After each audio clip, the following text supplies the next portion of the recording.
The bill comes to $3,000. If you can't pay, you might as well call your dad. I went to a high-end hotel of a client, hiding the fact that I'm the daughter of the company's chairman. The hotel manager, Susan, greeted me with a condescending attitude. It's surprising how she manages to be the manager of a luxury hotel with that kind of attitude. This could turn into a serious problem, you know? I warned Susan. That's why poor people are so pretentious. I bet your dad is just as poor, isn't he? Are you planning to apologize and beg for forgiveness alongside your dad? Susan repeated her malicious remarks with a loud laugh. 5 minutes later, when my father arrived, Susan's demeanor completely changed. Her previously confident expression transformed into one of pure terror. Her face turning pale. Her body began to tremble. I couldn't help but smile. I'm Emily, 45 years old. My father is the chairman of Smith Group, a major American travel company. He currently has a trusted subordinate serving as the president while he supports him from behind the scenes. Inspired by my father, I joined Smith Group over 20 years ago. Of course, it wasn't through any connections. I secretly applied for the selection process at Smith Group when my father had already retired from his position as chairman. During the interview, I never mentioned my father and passionately expressed my strong desire to join Smith Group. When I finally received the job offer, I was so happy that I cried. After accepting the offer, I informed my father and requested that he treat me as a regular employee. Although surprised that I had gone through the selection process without his knowledge, he ultimately supported my decision to join the company. We informed the president, but it remained a secret from the general employees. The reason being, if they knew I was the chairman's daughter, it would create a rift between my colleagues and me. Everyone would treat me differently or become distant. I wanted to be genuinely recognized by those around me for my abilities. That's why I wanted to join as an employee, not as the chairman's daughter. In the end, I'm really glad that my father accepted my feelings. Smith is such a common surname, and unlike my father who wears branded suits befitting a chairman, I'm not brand conscious and prefer plain clothing.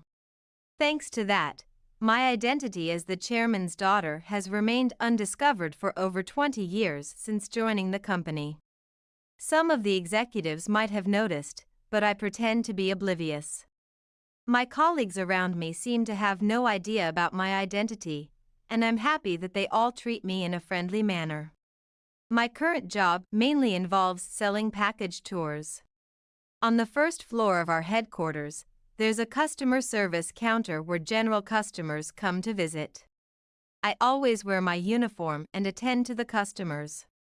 I listen to the requests of the customers who come to the counter and suggest the most suitable travel plans for them. It's the perfect job for me since I love talking to people. Recently, many people compare travel sites online and make reservations. But I'm genuinely pleased that there are still customers who make the effort to visit our counter. It makes me realize that what my father built has taken shape.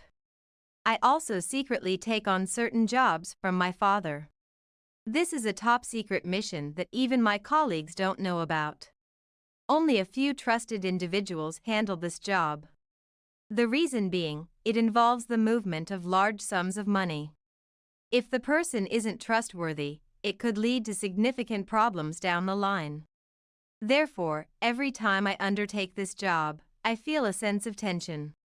I've been working hard, taking pride in being entrusted with such a task. I want to continue doing my best in whatever way I can to help grow my father's company.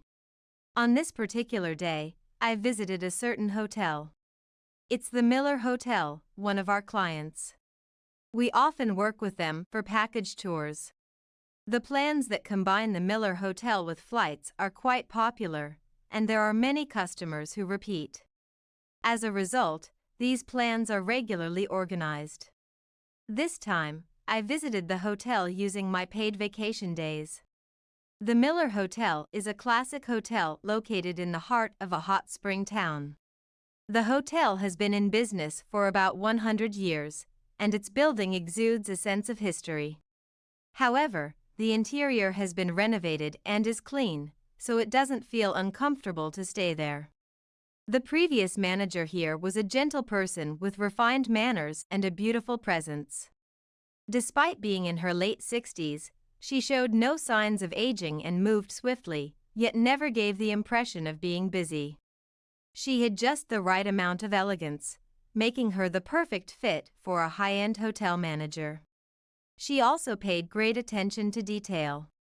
When I stayed here before, that manager took great care of me, and I grew to love this hotel. I had recently heard that the hotel manager had changed. Since this was my first stay since the change in management, I was looking forward to seeing what kind of person the new manager would be. They might be as swift as the previous manager, or perhaps a laid-back and wonderful person.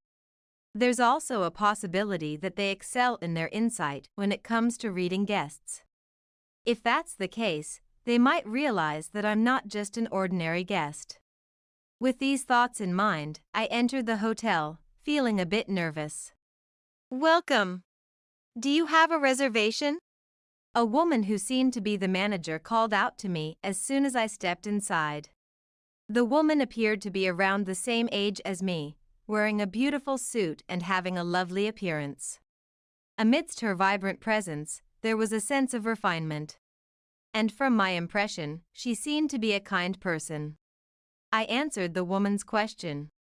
"Yes, I have a reservation under the name Smith. I'm here to check in."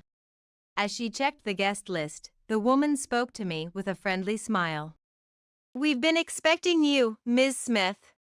Let me assist you with the check-in process. Are you here for sightseeing?" She asked me with a smile. Actually, I work for Smith Group and was aware of this hotel. The last time I stayed here, the previous manager took great care of me. I said a little shyly, and I felt like the woman's eyebrow slightly raised. "What?" I felt as if the woman's face had suddenly changed from the cheerful expression just now, and I couldn't help but let out a sound. The woman looked puzzled at my words, but the next moment, she was smiling again. "I see. I'm Susan, the new manager of the Miller Hotel. Ms. Smith, please enjoy your stay with us," Susan said politely, giving a courteous greeting. I must have imagined Susan's eyebrow raising for a moment. After all, there's no way the manager of such a high-end hotel would show their emotions over trivial matters. Feeling reassured, I nodded to Susan. "Yes. Thank you very much." With that, I followed an employee called by Susan to my assigned room. "Wow! What a lovely room!" The room I was guided to by the employee had a wonderful interior. The outside view was somewhat obscured by trees, but apart from that, it seemed to be an excellent room. As expected, the room was clean and had the luxurious feel that comes with a high-end hotel. The room I stayed in previously also had a lovely outside view. It overlooked the hot spring town, and I could gaze at the beautiful night scenery. However, even for rooms of the same grade, there can be hits and misses, so I can't complain. I put down my luggage and took a moment to catch my breath.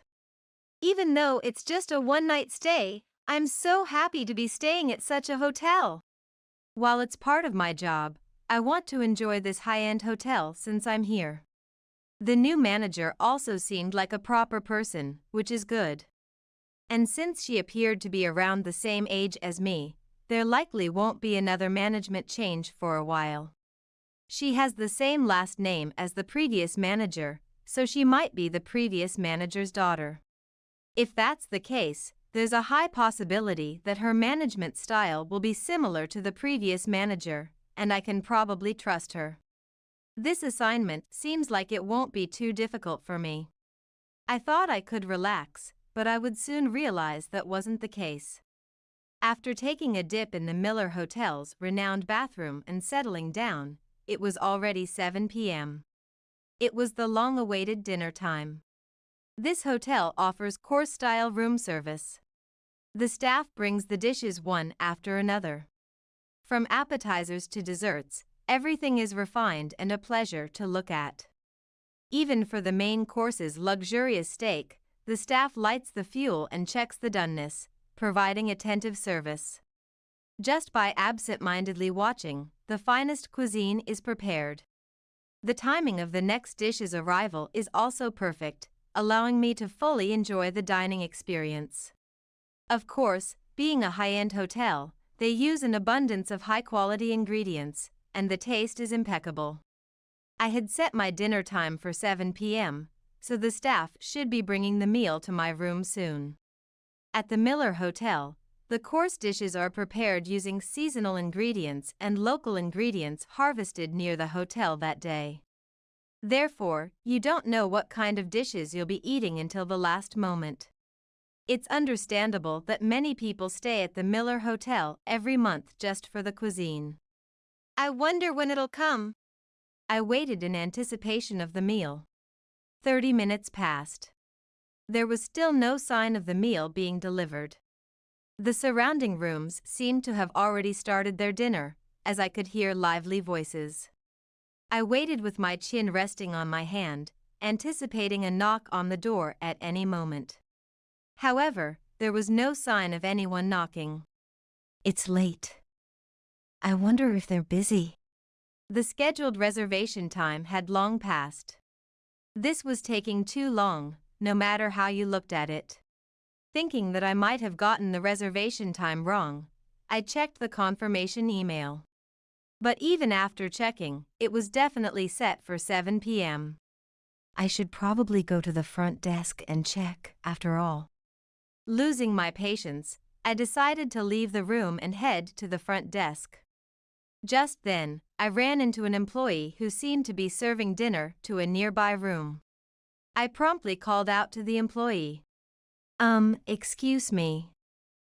I haven't received my dinner even though it's past the scheduled reservation time. The employee responded in a flustered manner. We sincerely apologize. I'll check on it right away, so could you please provide me with your room number? It's room 302. I answered hesitantly. The employee then took out a sheet of paper with the guests' dinner start times and checked it. However, as they looked at the paper, they began to tilt their head in confusion. Is something wrong? I asked, feeling uneasy about the employee's behavior. The employee then said something astonishing. That's strange. It shows that the reservation for room 302 has been cancelled. I heard it from the manager just a while ago, so I don't think there's a mistake. What? I was puzzled by the employee's statement. I had spoken with Susan at the reception, but she never mentioned anything about canceling dinner. At that time, Susan even asked, Your dinner is still scheduled for 7 p.m., correct? No changes? So I had confirmed it with her. As the employee and I stood there perplexed, Susan appeared out of nowhere. She then looked at the employee. What are you doing here? If you don't hurry, it will interfere with serving dinner to the guests. As Susan said that to the employee hurriedly responded. I apologize. Please excuse me. And immediately left the scene. This left Susan and me alone. Susan looked at me and let out a deep sigh. Ms. Smith, our employees are busy. So could you please refrain from calling them over unnecessarily? It's quite troublesome, Susan said, placing a hand on her cheek and making a troubled gesture. Despite being surprised by Susan's attitude, which seemed to assume I was at fault, I answered. I only asked the employee earlier because my meal hasn't been delivered even after waiting for so long. More importantly, why was my dinner cancelled without my consent? What's going on? Susan's behavior was outrageous, no matter how you looked at it. As I glared at Susan, she let out a smile. You said it was cancelled at the reception, didn't you, Miss Smith? We simply followed your instructions, Susan said, looking at me with a provocative gaze. I never said anything about canceling, I told her in a sharp tone. But Susan didn't back down. Even for room service, our meals require a certain dress code. That's how high class our establishment is. For someone like you, Miss Smith, with such a plain and common attire, it's a bit. Susan looked me up and down, as if licking my clothes with her eyes, and laughed. My face turned bright red at Susan's remark. She definitely canceled my meal on purpose. Being treated like this, I finally realized Susan's malicious intent. I couldn't let this slide. I never said anything like that. And if it's about my clothes, I can change into something more appropriate, right? Anyway, please prepare my meal immediately, I told Susan. However, Susan said with a nasty grin, the cancellation has already been processed, so we can't make changes at this point. There's another room service available, so why don't you try that? I'm not sure if you can afford it though, Miss Smith, since it's quite expensive. Now, if you'll excuse me. As I stood there dumbfounded, Susan added as if remembering something. Oh, and you've also canceled your breakfast, right, Miss Smith? I'm telling you in advance, so don't you dare try to bother our employees tomorrow morning. With that, Susan promptly left the scene. That manager pisses me off. What the hell is her problem? I felt irritated by Susan's attitude, which was unacceptable for a manager and someone in the service industry. The nerve of her to cancel without my consent and then have that attitude. It was the worst service I've ever experienced at a hotel. In the end, I had to go to a nearby grocery store to get my dinner that day. I feel terrible, I muttered, with dark circles under my eyes. After eating a sandwich from the grocery store for dinner and getting into bed, it was still the worst. The phone kept ringing from the front desk. When I answered, it was Susan's voice, laughing as she spoke to me. The content of her calls was utterly ridiculous. We've received complaints from other rooms that your room is being noisy, Miss Smith. Could you please keep it down? I was asleep until the phone rang, and my room was completely silent. Therefore, there was no way there could be complaints about noise. I'm sleeping quietly, so I think it must be a different room. Excuse me, I said and hung up the phone, but 10 minutes later, I received another call with the same content. I tried to ignore it, but the sound of the phone was so loud that I couldn't sleep. The phone ringing might also lead to new complaints. I had no choice but to answer the phone each time and deal with it. Thanks to that, I barely got any sleep and was completely sleep-deprived. I felt absolutely terrible. I'm never staying at this hotel again, and I don't want to stay here any longer. I'm sure Susan already canceled my breakfast without my permission, and I don't think there's anything else for me to do at this hotel anyway. I decided to pack my bags immediately and check out. When I went to the front desk, Susan was standing there alone. The other employees were probably busy preparing breakfast. Originally, breakfast was supposed to be room service as well. In the hallway, I could see employees carrying delicious-looking dishes.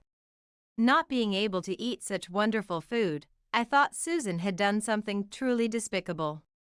Honestly, I didn't want to see Susan, but since I stayed here, I had to settle the bill. With no other choice, I called out to Susan. I'd like to check out, please. Oh, you're leaving early. All the other guests are about to have breakfast now. Susan deliberately said that with a nasty grin on her face. I silently glared at Susan. It was entirely Susan's fault that I couldn't eat that breakfast. However, Susan didn't seem to care about my glare and started the checkout process in a good mood. I'm never coming back to the Miller Hotel again. After checking out, I planned to have breakfast somewhere else. Then, the next moment, Susan started saying something outrageous. The bill comes to $3,000. If you can't pay, you might as well call your dad. What? The bill is $3,000? What do you mean? I couldn't help but ask Susan. I'm pretty sure when I booked the room, it was supposed to be $1,000 including meals. In the end, I didn't even get dinner, and my breakfast was cancelled without my consent. If it was just the room, it should have been at least $300 cheaper. I couldn't believe the price had tripled from the reservation amount. Susan then answered with a nasty grin.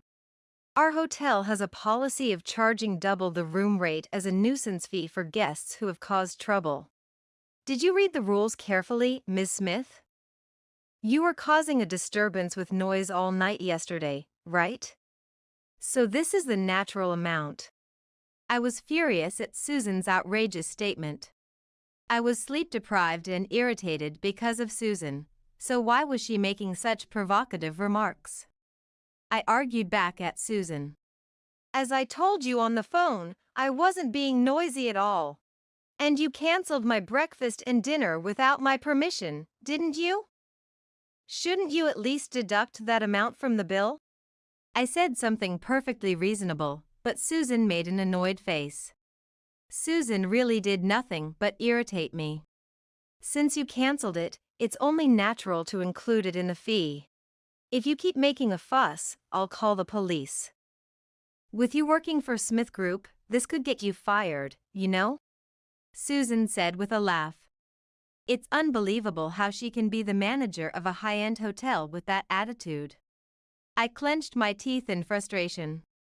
I didn't want to let Susan have her way like this. I vowed to fight back. And I told Susan this.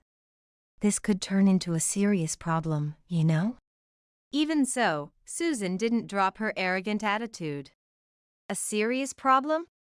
That's why poor people are so pretentious. I bet your dad is just as poor, isn't he? Are you planning to apologize and beg for forgiveness alongside your dad? You and your father are truly shameless. Susan repeated her malicious remarks with a loud laugh. Don't just assume I'm poor. I calmly responded to Susan's statement. Susan could only act this way for now.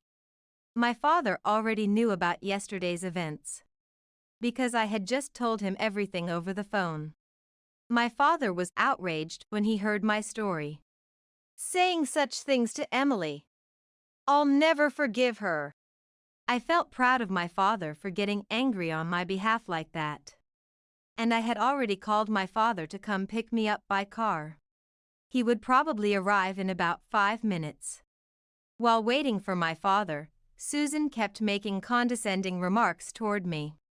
Why don't you just apologize and say you're sorry already?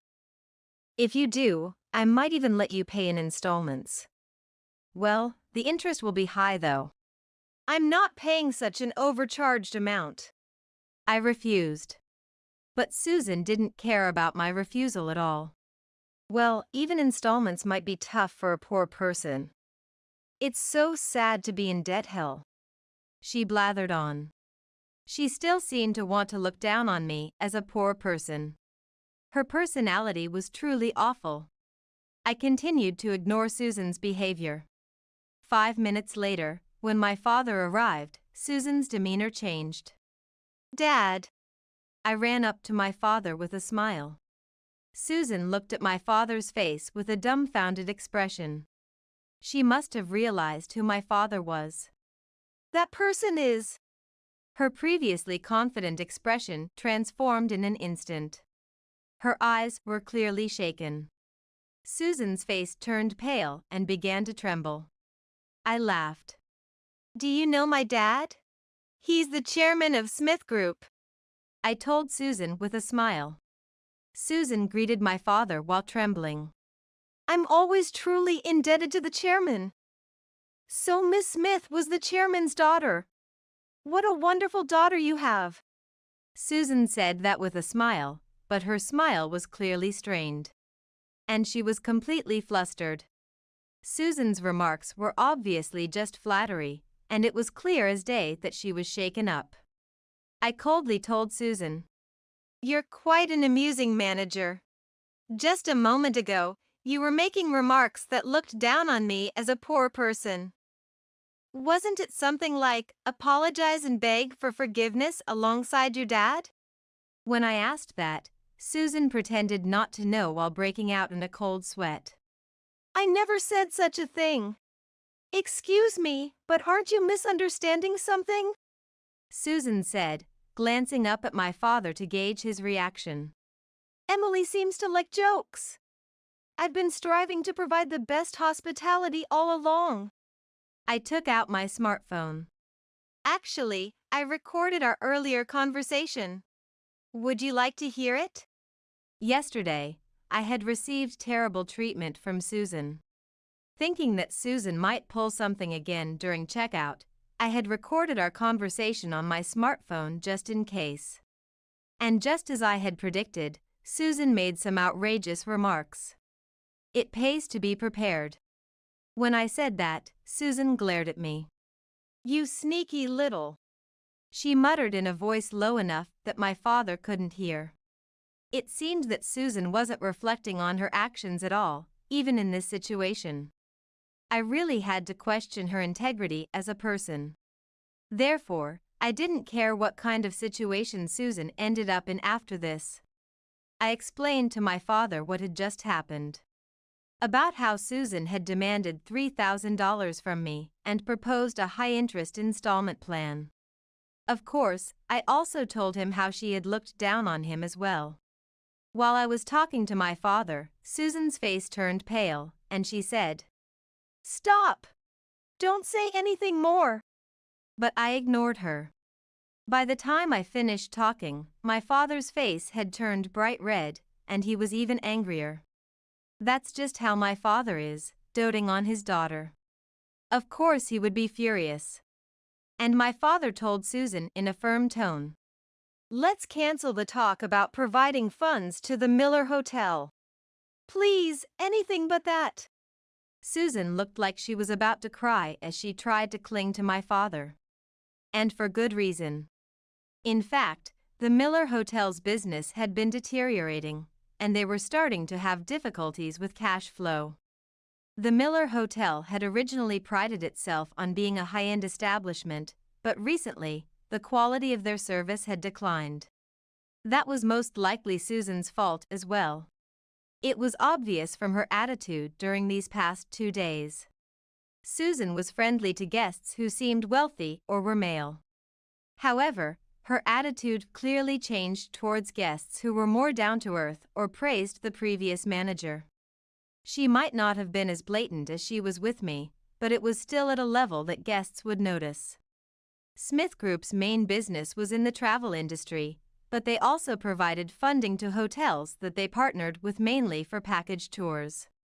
It was also a support project to help boost hotels even just a little. The Miller Hotel had been taken care of by the previous manager, so when we heard about their recent poor performance, there was talk of providing them with funds. The Miller Hotel was also popular for package tours. It would be a shame for such a hotel to disappear due to financial difficulties. That's what my father and the upper management of Smith Group thought. Susan kept glaring at me the whole time. She probably resented me, thinking that the talk of funding would fall through because of me. But the reality was completely different. I opened my mouth to speak to Susan. The real reason I stayed at the Miller Hotel this time was for the manager. You, Susan. Susan raised her eyebrows at that. Gone was any trace of the refined atmosphere of a high-end hotel manager. Her hair was a bit disheveled, and there were stains on her suit. If the previous manager had seen her like this, she would have screamed. "What do you mean?" Susan made a face as if she didn't understand what I meant. Certainly, if I suddenly told her that the purpose of my stay was for her, she would be confused. I gave Susan a brief explanation. "I've been secretly conducting background checks on the hotels we provide funding to. Of course, it's under the instructions of Smith Group and as part of my job. We can't bring ourselves to help a hotel that would waste the funds we provide. What? Susan flinched when she heard my words. The manager of the Miller Hotel had just recently changed to Susan. Therefore, we didn't know what kind of person Susan was. If she was a strict person like the previous manager, there would be no problem. But if she was someone not worthy of boosting the Miller Hotel, there was a high possibility that providing funds would be a waste. In exchange for providing funds, Smith Group negotiates discounted accommodation rates for package plans. Securing a certain number of rooms during peak seasons was also part of the conditions for providing funds. This is to recover the amount of funds provided in the long run. In fact, we have steadily been able to recoup the money from the hotels we have funded so far. We're not a charity, so if we can't continue doing business with a hotel after providing funds, it would be a problem. That's why someone like me from Smith Group conducts an internal investigation of the hotel before providing funds. When I gave this explanation, Susan started trembling. What's wrong? I asked unintentionally as Susan clenched her fists and shook. Then she glared at me and said, "If you had told me beforehand, I wouldn't have acted like this. Doing this without saying anything is quite underhanded, don't you think?" Susan looked at me with accusing eyes. I was taken aback by Susan's remark. Susan was treating me like the bad guy. I couldn't understand why Susan was playing the victim in this situation. I said in exasperation, "There's no point in telling the manager, right? I want to see how the manager normally acts." Still, Susan wasn't convinced. But she was trying to argue with me somehow. She must be desperate because it was a critical moment for whether or not they would receive funding. I let out a big sigh and said, "Besides, I told you from the beginning that I was an employee of Smith Group.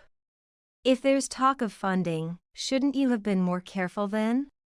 Normally, if an employee from a company that's considering providing funds stays at a hotel, they should be a bit more cautious. Even if not giving special treatment, I think they would be a bit more polite. They wouldn't interact with such a high-handed attitude.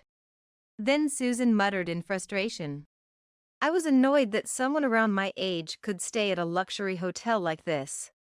And on top of that, you work for a big company like Smith Group. I can't even afford luxuries because our business is struggling." Susan said that and looked at me with a resentful expression. I was so appalled that I couldn't say anything. I never imagined that she would do such things for that reason. I composed myself and then spoke. "Even so, does that make it okay to charge unreasonable amounts and cancel meals without permission?" Then Susan snapped back.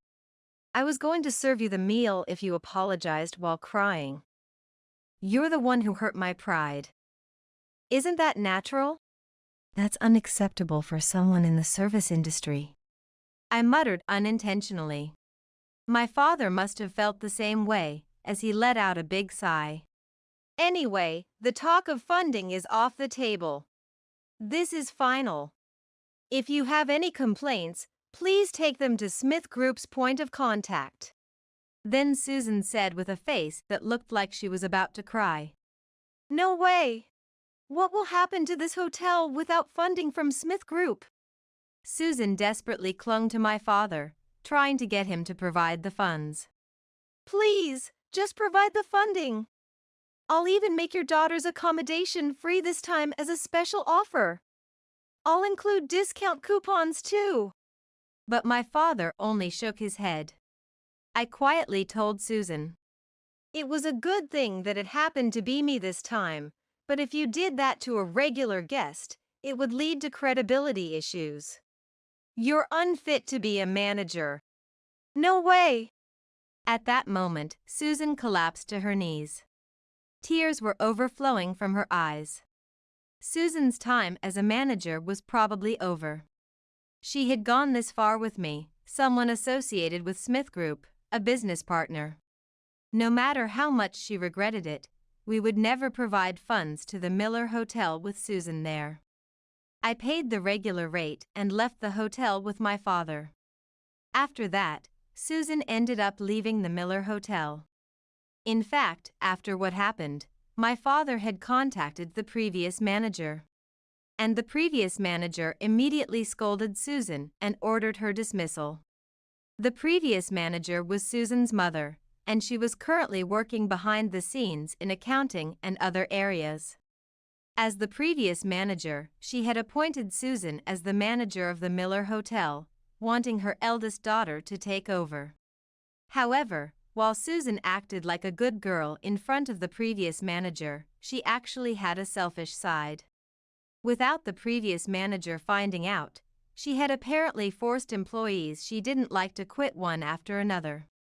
This was revealed through an internal report from other employees when Susan's dismissal was decided. Until now, everyone couldn't say anything because she was the previous manager's daughter. But that was over now. Complaints about Susan were apparently piling up one after another. At this point, even the previous manager couldn't ignore it. Susan was not only fired but also reportedly kicked out of her family home. Susan had lost both her job and a place to live. She had treated others as if they were poor, but it had come right back to her. Moreover, Susan had done terrible things not just to me, but to others as well. I believe it's a case of what goes around, comes around. Sometime later, there were eyewitness reports of Susan being spotted in the red light district. Apparently, her clothes were filthy, and she was in a pitiful state. Among the current employees at the Miller Hotel, there were those who held a grudge against Susan. Such people were probably spreading Susan's misfortune in an amusing way. In any case, it's no longer any of my business. I don't care what happens to Susan. 6 months have passed since then. I'm still working at Smith Group, as always. The only thing that has changed is that I've been promoted to a leader position.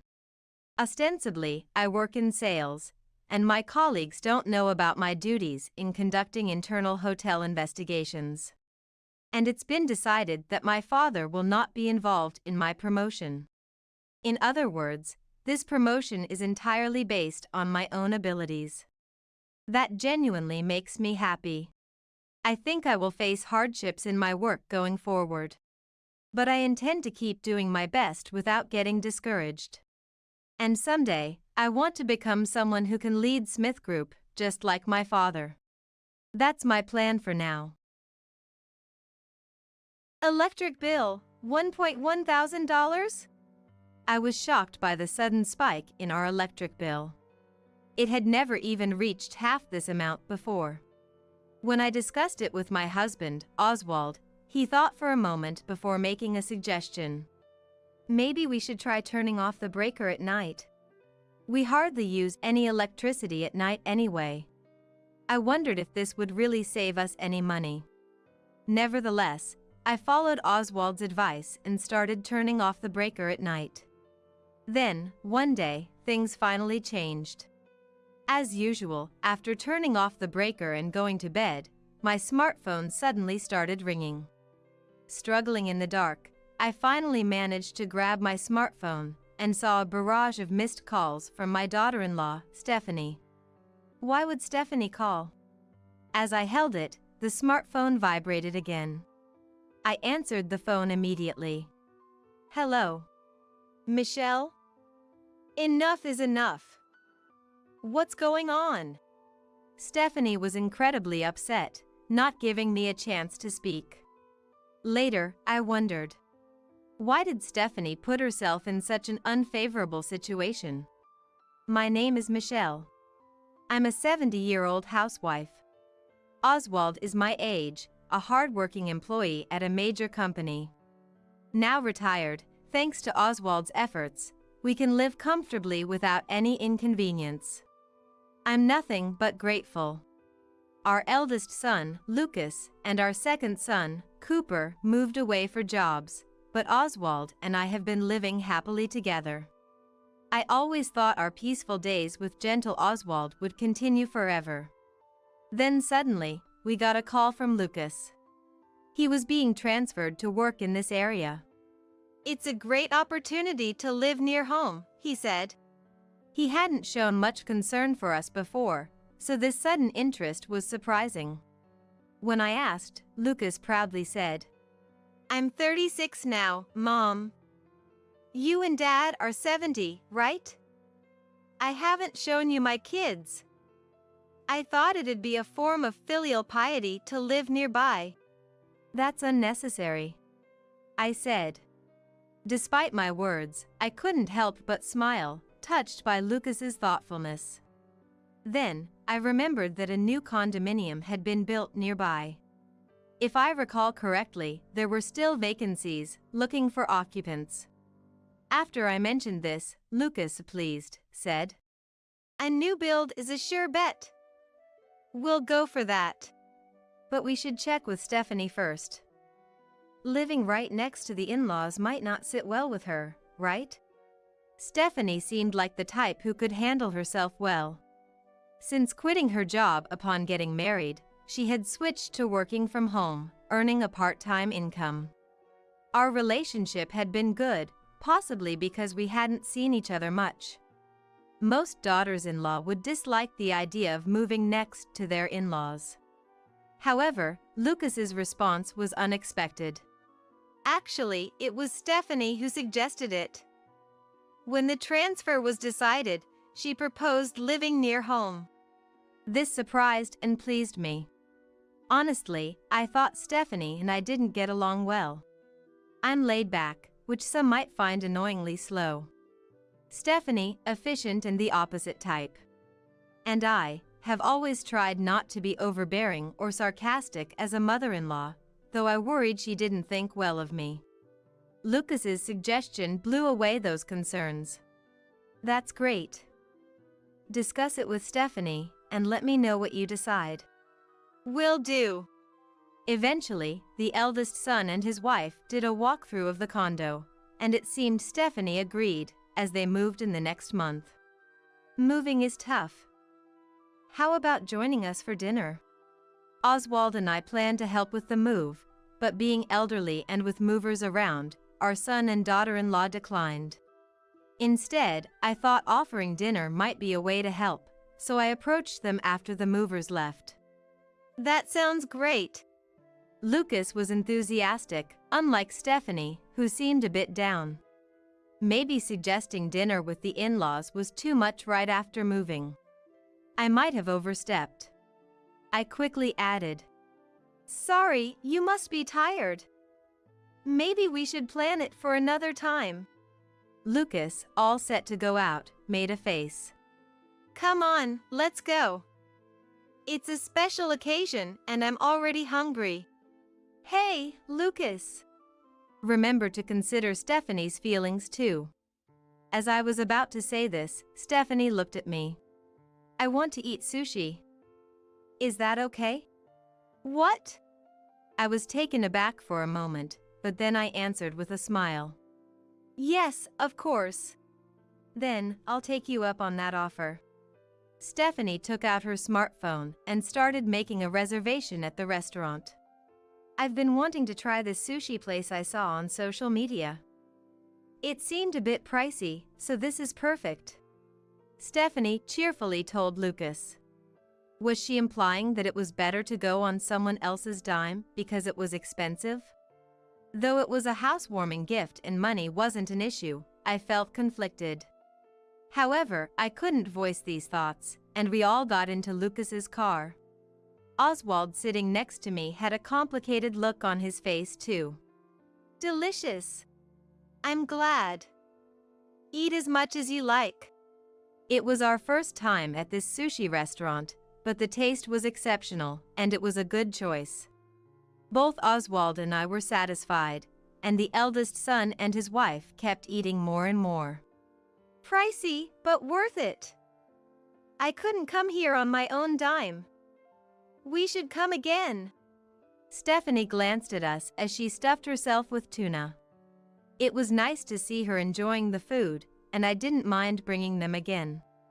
However, the look in her eyes and the way she spoke somehow didn't sit well with me. Of course, we paid the bill in full. The eldest son and his wife, having filled their stomachs, didn't even say thank you. Just stuffed. Ate too much. They laughed. For a few days afterward, we didn't see the eldest son and his wife, nor did we communicate much. I started to worry, but no news is good news. Oswald reassured me. Then, one day, a month after the eldest son and his wife moved in, they came to visit. Finished work early. Let's go out for dinner. We're off tomorrow. Oh, that sounds nice. I haven't started cooking yet. Where shall we go? As we were thinking of a place, Stephanie, like before, held out her smartphone. Let's go here. She pointed to a barbecue restaurant about an hour's drive away. It was a bit of a distance. Spending 2 hours just for a meal seemed excessive. Isn't that a bit far? I tried to decline gently, but Stephanie wouldn't have it. I've been wanting to go there too. Lucas will drive. You just have to sit back. So it's fine, right? Overwhelmed by her insistence, we agreed. The outing unfolded just like the sushi restaurant visit. The eldest son and his wife ordered to their heart's content and ate voraciously. Due to our age, Oswald and I couldn't eat much barbecue. By the time we ate and returned home, it was past 9 p.m. Usually, we'd be preparing for bed at this time. I wanted to take a quick shower and lie down. After thanking Lucas for driving, well then, I headed towards the house. Surprisingly, the eldest son and his wife followed us. What's up? Need something? Stephanie's interested in our garden, Lucas explained. There's a separate building, right? I heard from Lucas yesterday. I thought I'd take a look for future reference. Indeed, our home has a separate building in the garden. But now, it's mostly used as a storage shed and barely utilized. I wondered why they suddenly took an interest. The eldest son and his wife walked into the garden. Reluctantly, I showed them around briefly. It's dark, and we're tired. So I sent them home early. The eldest son and his wife left without further fuss. They've been to our house many times before, so this sudden interest puzzled me. I had questions about their behavior, but the need for sleep prevailed, and I rushed to the shower room, stopping my ponderings. My eldest son and his wife continued to invite us out to eat regularly. While the gesture was appreciated every time, the restaurant was Stephanie's choice, slightly pricier than usual. And of course, we always footed the bill. It might seem stingy, but gradually, I became less enthusiastic about dining out with the eldest son and his wife. They weren't there to enjoy a leisurely meal and conversation, they just ate until they were full. Though they had suggested stopping by our place after the barbecue restaurant outing. They hadn't shown any interest in coming over since then. It felt as if we were just there to provide them with money for their meals. Even Oswald, who is usually generous with money, had a bitter expression. I wish they would at least say thank you. Right. Not even a word of thanks. It's not enjoyable to eat out feeling this way. I decided to decline the next time we were invited. Perhaps they sensed my feelings because the invitations from the eldest son and his wife suddenly stopped. I felt a bit relieved, but then one day, about a month later, while updating the household budget, I was startled. What's this? It's easy to see why our dining out expenses were up last month. We had many meals out with our eldest son and his wife, so it's not hard to imagine. The problem lay in a completely unrelated category. The electricity bill is $1,100? Our home is all electric, and it's winter now. Given that this year has been colder than usual, I understand that heating costs would be higher. But this increase is just too much. Even at its highest, it's never been more than $300. And now it's suddenly $1,100. It makes me wonder if electricity can leak somewhere, like a burst water pipe can cause a leak. When I brought this up with Oswald, he seemed to ponder for a moment. Should we talk to the electric company? But I'd feel terrible if it turns out to just be us using too much. I was perplexed, but Oswald seemed unusually calm. Then, with a smile, he suggested something. Maybe we should just turn off the breaker at night. Just at night? I wondered if it was meant to save money. But doing something like that seemed inconvenient and unlikely to significantly lower our suddenly spiked electric bill. However, knowing Oswald, there must be a reason behind it. After decades together, if he thinks it's worth a try, then it probably is. All right, let's give it a shot. At my words, Oswald nodded with a smile. We usually bundle up and don't use the heating when we sleep to avoid waking up to a dried-out atmosphere from the air conditioning. So, while the idea seemed inconvenient at first, upon reconsideration, it didn't seem like it would be too troublesome after all. The only issue might be if I need to use the bathroom in the middle of the night. What do we do then? Use a flashlight? It'll probably be fine. It won't take that long. Oswald looked somewhat sad for some reason. Turning off the breaker seemed like too simple a solution for whatever problem we were facing. Despite my questions, Oswald didn't provide an answer. And so, from that night on, Oswald and I decided to turn off the breaker once we were ready for bed. The room was silent and pitch black. It felt a bit strange since we usually sleep with a night light. I wonder what this will solve. I murmured quietly and closed my eyes. Morning came without incident. It was inconvenient, sure, but would something like this really resolve our issue? Though curious, we continued our routine of turning off the breaker each night. Then, one day, something changed. As usual, after turning off the breaker and getting into bed, I began to drift off to sleep. Just as I thought I might fall asleep, my smartphone suddenly started ringing loudly. Flashes of light reflected off the walls of the room. Who could be calling at this hour? I was surprised and confused, but the phone stopped ringing. Then it started again almost immediately. The smartphone was a bit away, and the room was completely dark. By the time I managed to find it, guided by its light, there were more than 10 missed calls. All of them were from Stephanie. Why would Stephanie call? As I picked it up, the phone vibrated again in my hand. I answered immediately. Hello? Michelle? Enough is enough.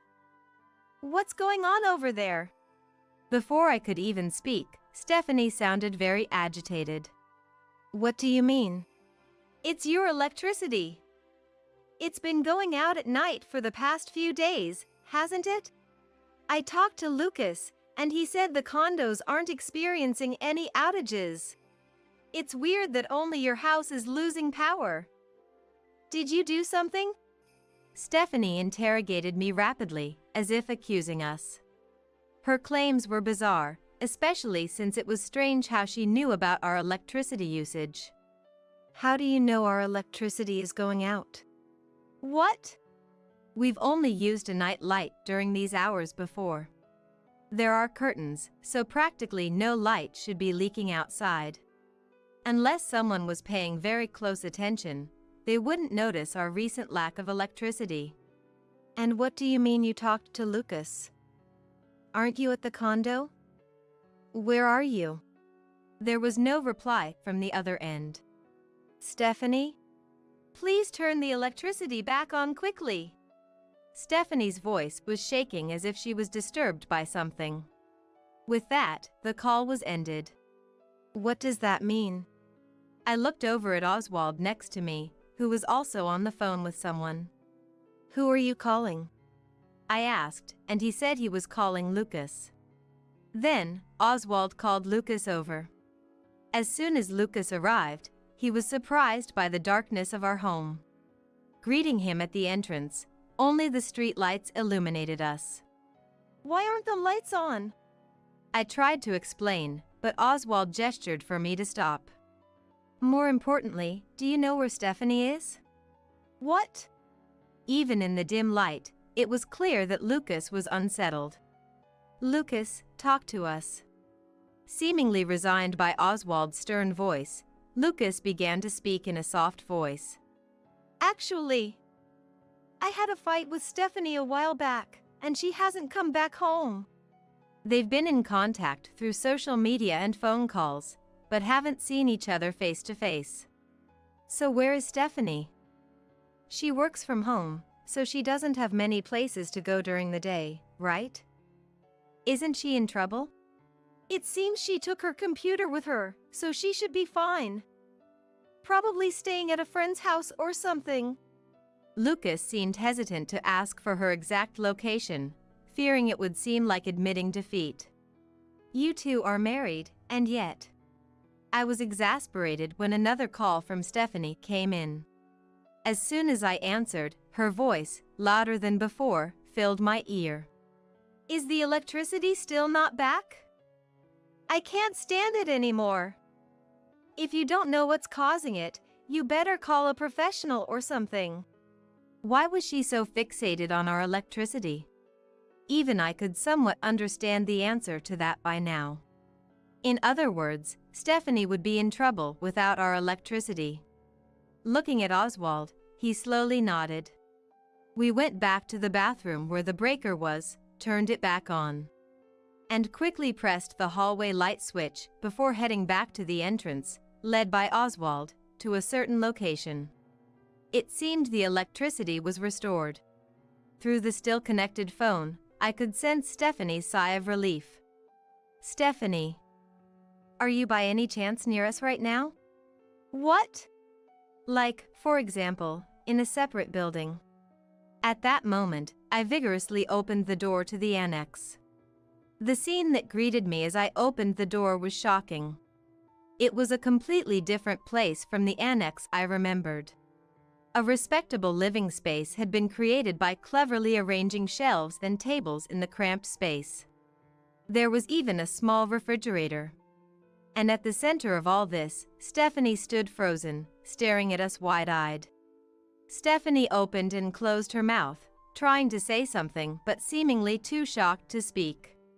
Lucas, with a similar expression, managed to speak up. "Stephanie, why are you here? How long have you been here?" "Lucas, why are you here?" Both of them asked questions but provided no answers to each other. In the awkward silence, only the loud noise of the air conditioner stood out. Hearing that noise, Oswald and I looked at each other and then back at the air conditioner. The sudden spike in our electricity bill was because of this. Seems like it. Looking around, we saw a humidifier, a kettle, and other electrical appliances that would likely increase the electricity bill. None of which were originally there. Presumably, Stephanie had brought them in. I was surprised that Oswald had noticed, and when I asked him how he knew, he gave a wry smile and explained. Stephanie was unusually interested in this place before. There were other reasons, but it's rare for the electricity bill to spike that much all at once. Even if someone was stealing electricity from an external outlet. It seemed he thought it wouldn't be impossible if one lived without worrying about the electricity bill at all. In fact, Stephanie had been living in this annex. So the electricity going out was intentional? That's terrible. It was so cold, and I was in the middle of work. Stephanie. And to think you called Lucas over as well, you both are too sly. Stephanie. After calling her name more firmly, Stephanie slightly shook her shoulders and finally looked at us. The slight panic on her face indicated she knew she had done something wrong.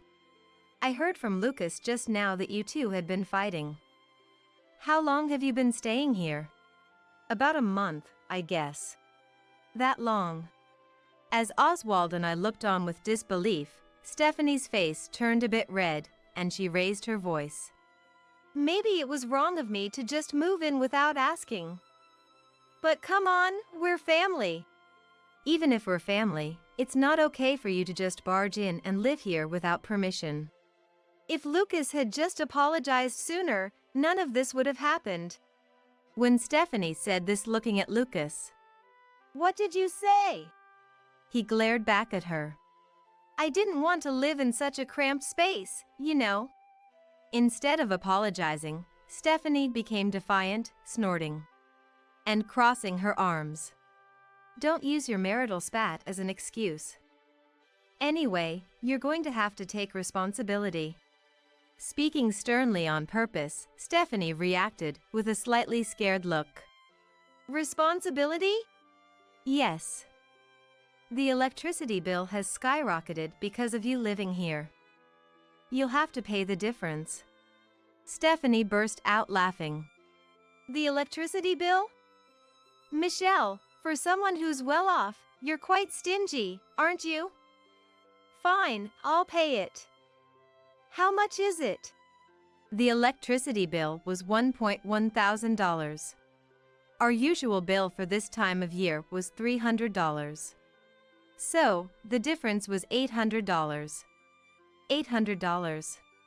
I said clearly, and Stephanie looked taken aback. You're kidding, right? The electricity bill? That can't be right.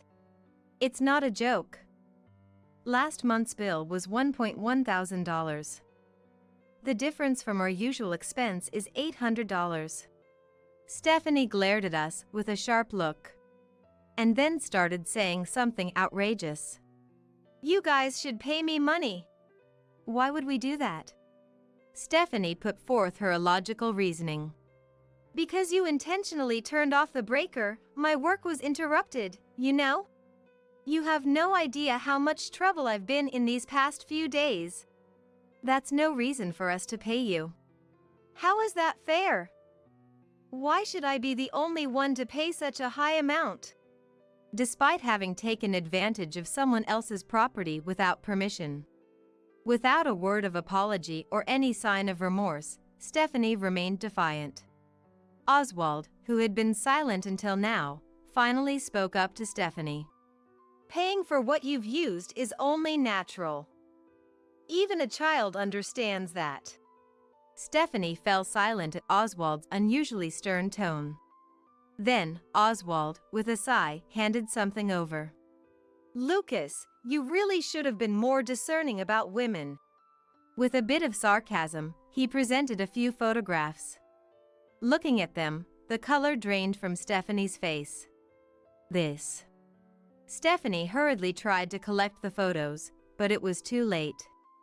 Lucas and I had already seen them clearly. The photos showed Stephanie cozily close to a young man. Stephanie! What is this?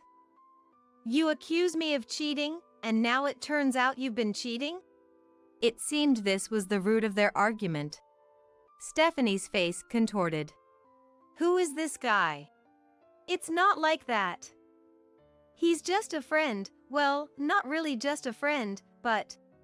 The photos suggested a much closer relationship than just friends. Furthermore, it was clear from the background of the photos that their meetings took place in this annex. Oswald sighed deeply and explained to me. Apparently, Oswald had purposefully turned off the breaker at night for this reason. He had realized a while ago that Stephanie had been living here, and had already brought a man into the annex when he first noticed. He was planning to inform Lucas, but was struggling with how and when to present the evidence he had gathered. It was when the electricity bill suddenly spiked that I connected the dots. But why go through the indirect method of turning off the breaker at night? It was because Stephanie was always bringing men over at night. I certainly didn't want to barge in on them in the midst of an affair. Plus, Oswald looked coldly at Stephanie. I had hoped that Stephanie would reflect on her actions and come forward herself. By overtly turning off the breaker and making life inconvenient, he had hoped to push her back to Lucas. It was very much like Oswald. But I never imagined she'd brazenly call us. Did she not think it would backfire on her? Stephanie trembled with her head down, obviously not expecting everything to be revealed. Lucas, with his head in his hands, firmly told Stephanie, "Let's get a divorce." Stephanie looked up sharply. "Why? It's obvious. How can I continue living with a woman who moved into my parents' house without permission and cheated on me?" "Wait a minute." Stephanie tried to cling to Lucas but was pushed away. Oswald glared at her sharply. Seeing no recourse, she turned to me, trying to win me over with a flattering tone. "Michelle, you understand, right? As a woman, the feeling of being swayed by another man?" When she tried to grab my shoulder, I quickly stepped back, and Stephanie, losing her balance, fell face first to the ground. Shaking with anger, I looked down at her. "As a woman, I cannot understand someone as senseless as you. I am committed to Oswald alone. I don't want to be lumped in with someone as selfish as you." Such. Stephanie, seeming to have scraped her nose and cheek, uttered a choked sob. "You'll have to make amends for moving in without permission and for cheating. Both to us and to Lucas." Under the glares of the three of us, Stephanie lay crying on the ground. Afterwards, Lucas and Stephanie got divorced. The man she cheated with was unemployed, so it was quite a struggle to get him to pay compensation.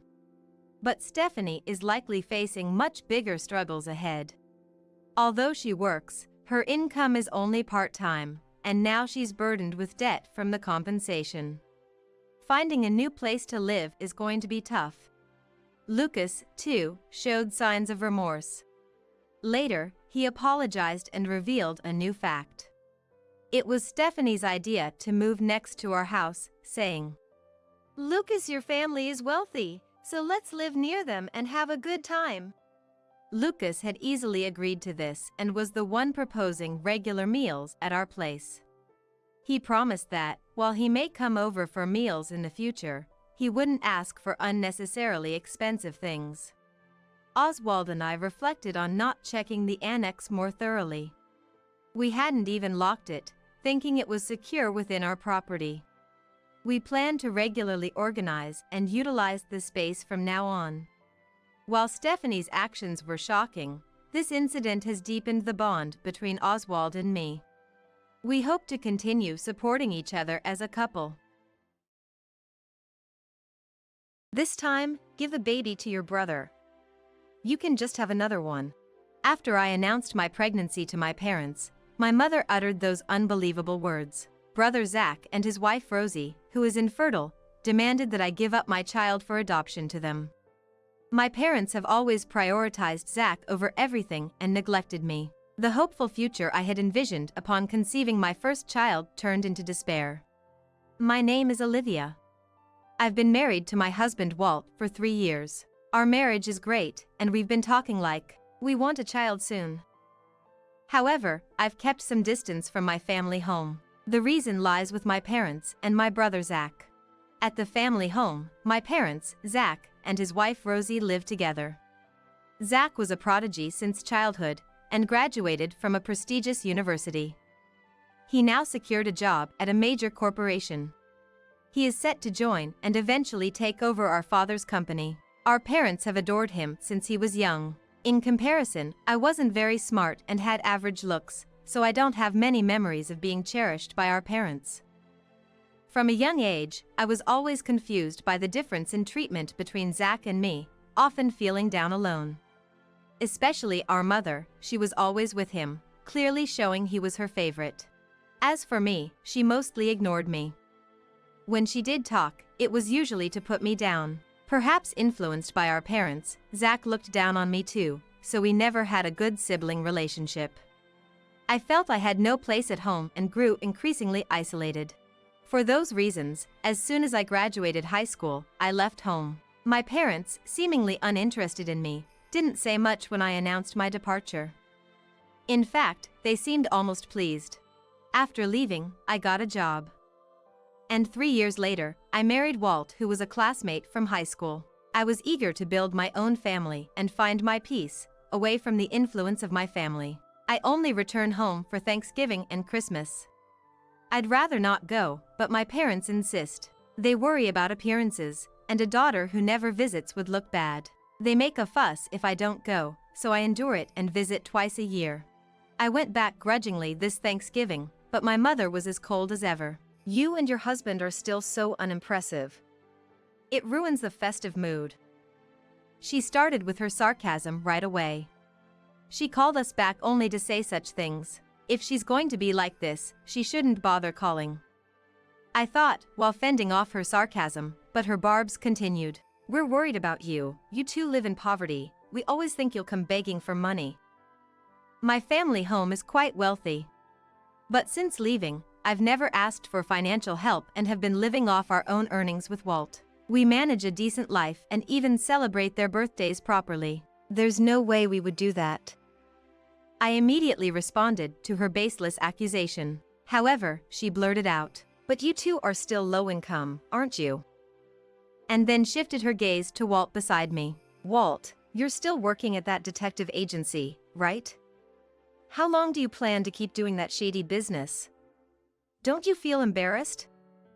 Indeed, Walt works as a detective, something she always ridicules. She sees detective work as shady and inferior to regular jobs. While Walt was explaining his job to make it understandable for her, Zach chimed in. Mom, it's pointless to even listen to that. Detective work is shady, something nobody wants to get involved in. It's a low-level job done by people beneath us. The salary must be nothing compared to mine. Flaunting his elitism, Zach looked down on detective work, just like her. That is something we've been hearing since we got married. Walt remained silent, but I felt angry that his job was being completely dismissed. Walt has been my confidant since our student days, so he understands what my family is like. Therefore, he always accompanies me when we have to visit my parents, not wanting to leave me alone. Even though he knows he'll be subjected to unpleasantness, I still feel terribly guilty. This visit, like others, ended up being an unpleasant experience. We resolved to live modestly together, not bothered by my family. Around that time, something wonderful happened. In our 3rd year of marriage, I finally became pregnant. I was overjoyed to be expecting our first child. Considering the way my parents always disparaged me, I felt I couldn't keep my pregnancy a secret from them. So, I visited my family home to announce it. It had been a while since I visited outside of Thanksgiving and Christmas, and my parents, Zach, and his wife Rosie were there. The response to my announcement was unexpected. Upon hearing my news, my mother suddenly raised her voice. How dare you say such a thing in front of Zach? I was surprised by her reaction. I hadn't expected congratulations, but this was unexpected. I was puzzled by her reference to Zach, and as I tilted my head in confusion, she revealed a shocking truth.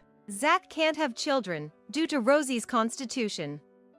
How could you be so insensitive with your announcement?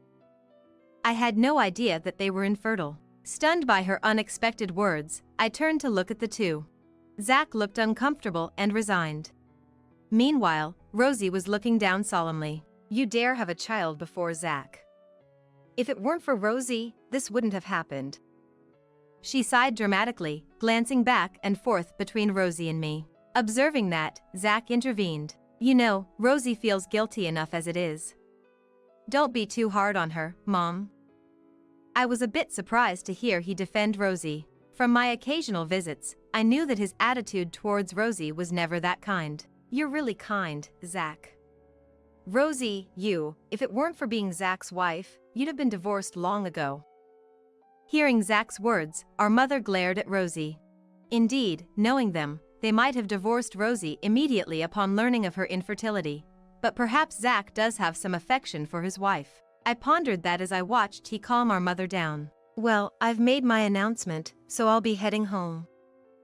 The atmosphere had turned to blaming Rosie because of my announcement, so I decided to leave quickly. But then, my mother turned to me and said something unbelievable. "The baby you're having, give it to Zach." What? I couldn't help but exclaim in shock at her outrageous suggestion. What does she mean, give my baby to Zach? You can have another child since you're capable of having one. Since Rosie seems unable to. So giving that baby to Zach as an adopted child will bring peace to our family. Peace? What is she talking about? How could they think of taking my baby for him, just because he can't have children? That's absurd and unjustifiable. When I insisted I would never agree to such a thing, my mother retorted, "Look, this is our long-awaited first grandchild. I'll let it grow around me. It's only right that we get to raise it. Zach will take over the company, so we will raise the baby." She made such infuriating arguments, planning to take away my unborn child just to ensure a successor for our father's company. She talked about the process of adoption as if she had researched it, but I was too furious to listen. Seeing how irritated I was, Zach added something unbelievable. "Well, since Rosie can't have children, it's good for her that you got pregnant at this time. At least you're finally contributing to this family." I couldn't believe it, but Zach seemed to agree with her. Even our father, who usually says nothing, nodded in agreement from behind them. It seemed the whole family was ready to claim my baby as their own. I couldn't believe how casually Zach spoke such terrible words to his own wife, acting as if nothing was wrong. Realizing that talking further was pointless, I decided to leave immediately. They only said, "Make sure to give us an answer next time you come," and didn't even come out to see me off. Only Rosie, who must have been deeply hurt, silently saw me off. Even after returning home, my anger didn't subside. Far from celebrating my pregnancy, they made an unreasonable and absurd demand. Thinking about the future made me feel gloomy. They would probably keep pushing for adoption after the baby was born. Walt was also shocked when he heard the story from me after returning from work. Even he was at a loss for words. He understands my family, but the situation being beyond belief. A few days later, we had an unexpected visitor at home. "What brings you here so suddenly? It's rare to see you alone." It was Rosie. She looked haggard, her skin lacked luster, and her hair was disheveled. As she looked at us, her eyes brimmed with tears. "Olivia, I'm so sorry about the other day." She must be referring to when I went to announce my pregnancy. It wasn't her fault though. She seemed to feel guilty about the unreasonable demands made by my family. Then, she began to speak about something unexpected. "Actually, I have something I want to talk to you about." What could it be? I invited her in to hear her out. What she revealed was shocking, and my anger surged again. Trying hard to suppress her anger, she calmly told me a significant truth. Walt had been quietly listening to our conversation, but spoke up as our talk wound down, saying, "Actually," and revealed information to me. It was as astonishing and infuriating as Rosie's confession. Although Rosie had been listening to Walt's story, her teared up again. Having been informed of this significant fact by Walt and Rosie, I made a decision. To punish my parents and Zach. I swore to myself to settle past grievances and seek revenge. 3 months later, my belly beginning to show, I visited my family home with Walt. There were my parents, Zach, and Rosie. "You've decided to give the baby to Zach, right?" My mother asked, without even a greeting. It seemed she could only think of my baby being adopted by Zach. "I told you before, that's not going to happen." As I responded, my parents glared at me, as if they couldn't accept it. "No matter what you say, we're taking that baby. Stop being so stubborn." My mother appeared infuriated by my resistance.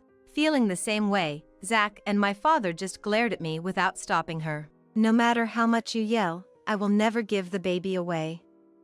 Instead, I came today to show something to you guys. Is that okay, Rosie?" I said, then made eye contact with Rosie. She nodded, still looking into my eyes. "Rosie intends to divorce Zach. And the reason is this." I pulled several photos from an envelope I had brought. That was my purpose for coming today. "These are..." Seeing the photos, Zach was speechless. The photos showed Zach kissing another woman and entering a hotel, undeniable evidence of his infidelity. Apparently shocked to have been photographed, he muttered just one sentence. "Who the hell took these photos?" Our parents, standing next to Zach, looked bewildered and alternated their gaze between him and me. They probably had no idea that he was having an affair. "It was Walt who took these." "What?" Yes, Walt had taken the photos. Walt had been silently watching that unfold, but began to explain how he came to take the photos. As a detective, he had incidentally seen Zach walking in downtown with an unknown woman while investigating a case. Out of curiosity, he conducted his own investigation and discovered that Zach was having an affair with that woman by pretending to be single. The decisive moment was captured in those photos. Zach seemed to think he had cleverly kept his affair secret. He was dumbfounded and at a loss for words. "Adultery is a valid reason for divorce. Make sure you pay Rosie a proper compensation." Amidst the tense atmosphere, Zach spoke. "I got stuck with a wife who's so incompetent. It's okay to have a little fun outside, right?" Rosie and I were speechless. Instead of apologizing, he blamed Rosie for his infidelity. "That's right, you're right. Rosie, it's because you're incompetent. To think you're acting all high and mighty about divorce."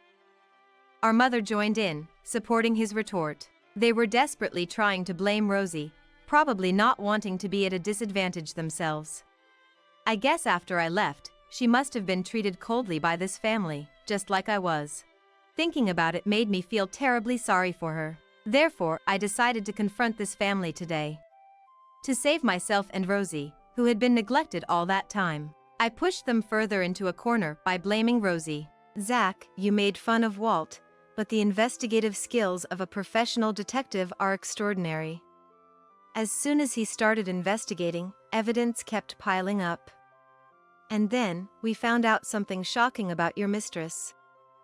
Saying that, I saw my parents tensing up, wondering what shocking fact would come out next. "The woman you're having an affair with seems to be the daughter of a mafia boss." As soon as I revealed it, Zach stiffened as if frozen. He must not have known that. Immediately, my mother screamed. "What? Is that true?" Her beloved son's mistress being the daughter of a mafia boss. Upon knowing the full extent of the shocking truth, she collapsed to the ground, covering her face with both hands. My father also pressed his head with both hands, as if he had heard something terrifying. "Zach, you were pretending to be single while dating her, correct?" Right, he had hidden his marital status to have an affair with the woman. "If she finds out that she's been deceived by a married man, what do you think will happen?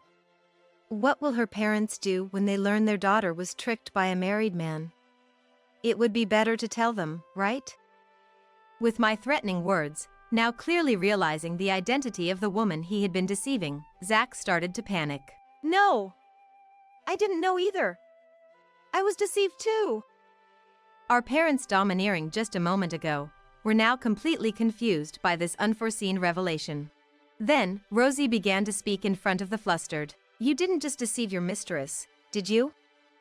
With her words, tension returned to the room. Then, she repeated what she had told me during her visit. "You are infertile, aren't you?" At that moment, Zach's face showed an "oh no" expression. Our parents looked at him in shock. They had blamed Rosie for not being able to have a baby, but the cause was actually Zach himself. "Did you know, Rosie?" That was all he could manage to say. The stunned parents were visibly shaken by the harsh impact. As they struggled to find their next words, Rosie delivered the final blow. "I found it accidentally while cleaning the room." Rosie had stumbled upon his infertility diagnosis, hidden in his desk drawer. He couldn't admit that to his doting parents, so he kept that fact a secret and blamed infertility on Rosie. Believing his words, our parents had blamed Rosie. His protective comments about Rosie when I announced my pregnancy were probably due to his guilt over the issue. Being blamed for not being able to have a baby, I suffered every day. And the talk turned to taking Olivia's child. I was just so sad." Rosie declared that with a calm and unchanged expression. In contrast, my parents had just learned the shocking truth and were in a panic. To think Zach will never have a baby, that's just... My mother was despairing at the reality of not being able to hold his child. But in the next moment, she turned her hysterical hatred towards him. You knew it was your fault, yet you pushed all the blame onto your wife. Did you cheat with other women just because you knew you were infertile? How could my son be so low? Oh dear, why did this happen? She vented her frustration at him. Hearing it, he finally spoke and started his pitiful explanation. I was shocked to find out I was infertile. I felt guilty for not giving you two a grandchild. When I found out Olivia was pregnant with a boy, it just seemed convenient. It was a story that made me feel utterly contemptuous. Shaking off my anger, I delivered the final blow to the three. Your selfish actions hurt Rosie and me. Besides, you have an affair with such a dangerous person. Zach, Mom, and Dad, you all better brace yourselves for what's coming. You guys have hurt so many people, now you'll get what you deserve. Hearing my words, they started apologizing to us, their earlier bravado gone. Where did the momentum go when you asked me to give up my son? I looked at the three of them with disdain, like looking at trash. Beside me, Rosie said nothing and just stared ahead. Her silence spoke volumes about the depth of her sorrow. Zach and my parents were in for tough times ahead. The father of Zach's mistress learned about the affair, and the three of them were summoned and had to apologize repeatedly. Although they managed to break off the affair, Zach was forced to pay a hefty compensation because he had deceived the woman. The amount was staggering, and they learned the hard way the dangers of entanglement with such people. Because of that, my family home soon fell into disarray. My father was forced to resign as company president due to the public scandal. My mother became isolated, seen with disdain by the neighbors, and withdrew into herself. The relationship between my parents became hostile, constantly arguing over Zach. Zach was forced to leave his job after the scandal leaked to his company. As if to add insult to injury, his divorce with Rosie was finalized. Losing his job and having to pay compensation to Rosie, Zach was trapped in a life of relentless work. Around the time Rosie successfully left the family home, I gave birth to a healthy baby boy. Both the baby and I were in good health, and I savored the joy of welcoming a new life. The happy days for our family of three began. Then, Walt and I decided to cut all ties with my family. I had been torn about severing ties with such parents and brother, but that incident made me realize it was best for my son. Even without them, I have an irreplaceable family now. I've decided to cherish only my precious family from now on. No employee by that name works here, I'm afraid. I realized my husband Cody left something behind when he went on a business trip, so I called his office and told his name. To my surprise, they said no such person worked there. What could this mean? Suspicious, I started rummaging through Cody's belongings in his room. Then, from his luggage, I found something shocking, something unbelievable. When I found this astonishing truth, I decided to revenge. My name is Rachel Thunderbolt. This year marks my 3rd year of marriage to Cody. Since I was the only daughter, Cody became an adopted son-in-law of the Thunderbolt family to carry on our name, and his last name became Thunderbolt too. He gladly accepted to take on my family's name. We had a blissful marriage, usually busy with our jobs, but we promised to have a baby someday. I could never have predicted our happy life would come to such a sudden end. It all started on the day Cody left for his business trip. While cleaning his room, I found a large envelope. It looked like important documents for his trip. Oh no! I tried calling Cody, but his cell phone was off and I couldn't reach him. Maybe he was on a plane or on Amtrak train, going through the tunnel. Thinking it urgent, I called his company next. Hello, this is Seven Forest Corporation. I'm Cody Thunderbolt's wife. He forgot something important and I need to contact him right away. Cody Thunderbolt. Please hold for a moment. The man on the phone, presumably Cody's colleague, sounded perplexed. Soon, the call was put on hold, and music began to play. After being on hold for about 3 minutes, the same man returned with an odd word. I'm sorry, but we don't have an employee named Cody Thunderbolt. Are you sure you have the right company? What? But you are Seven Forest Corporation, right? Yes, that's correct, but I was certain it was Cody's workplace. I double-checked the phone number, and it wasn't a common company name. Despite repeatedly confirming the company name and address, they kept insisting they had no employee by that name. All right, thank you. Sorry to bother you. I hung up the phone, utterly confused, but one thing was certain. Cody was lying about something. With a mix of confusion and a desire to find some clue, I searched his room again. And there, in his bag, I found an employee ID card for Seven Forest Corporation.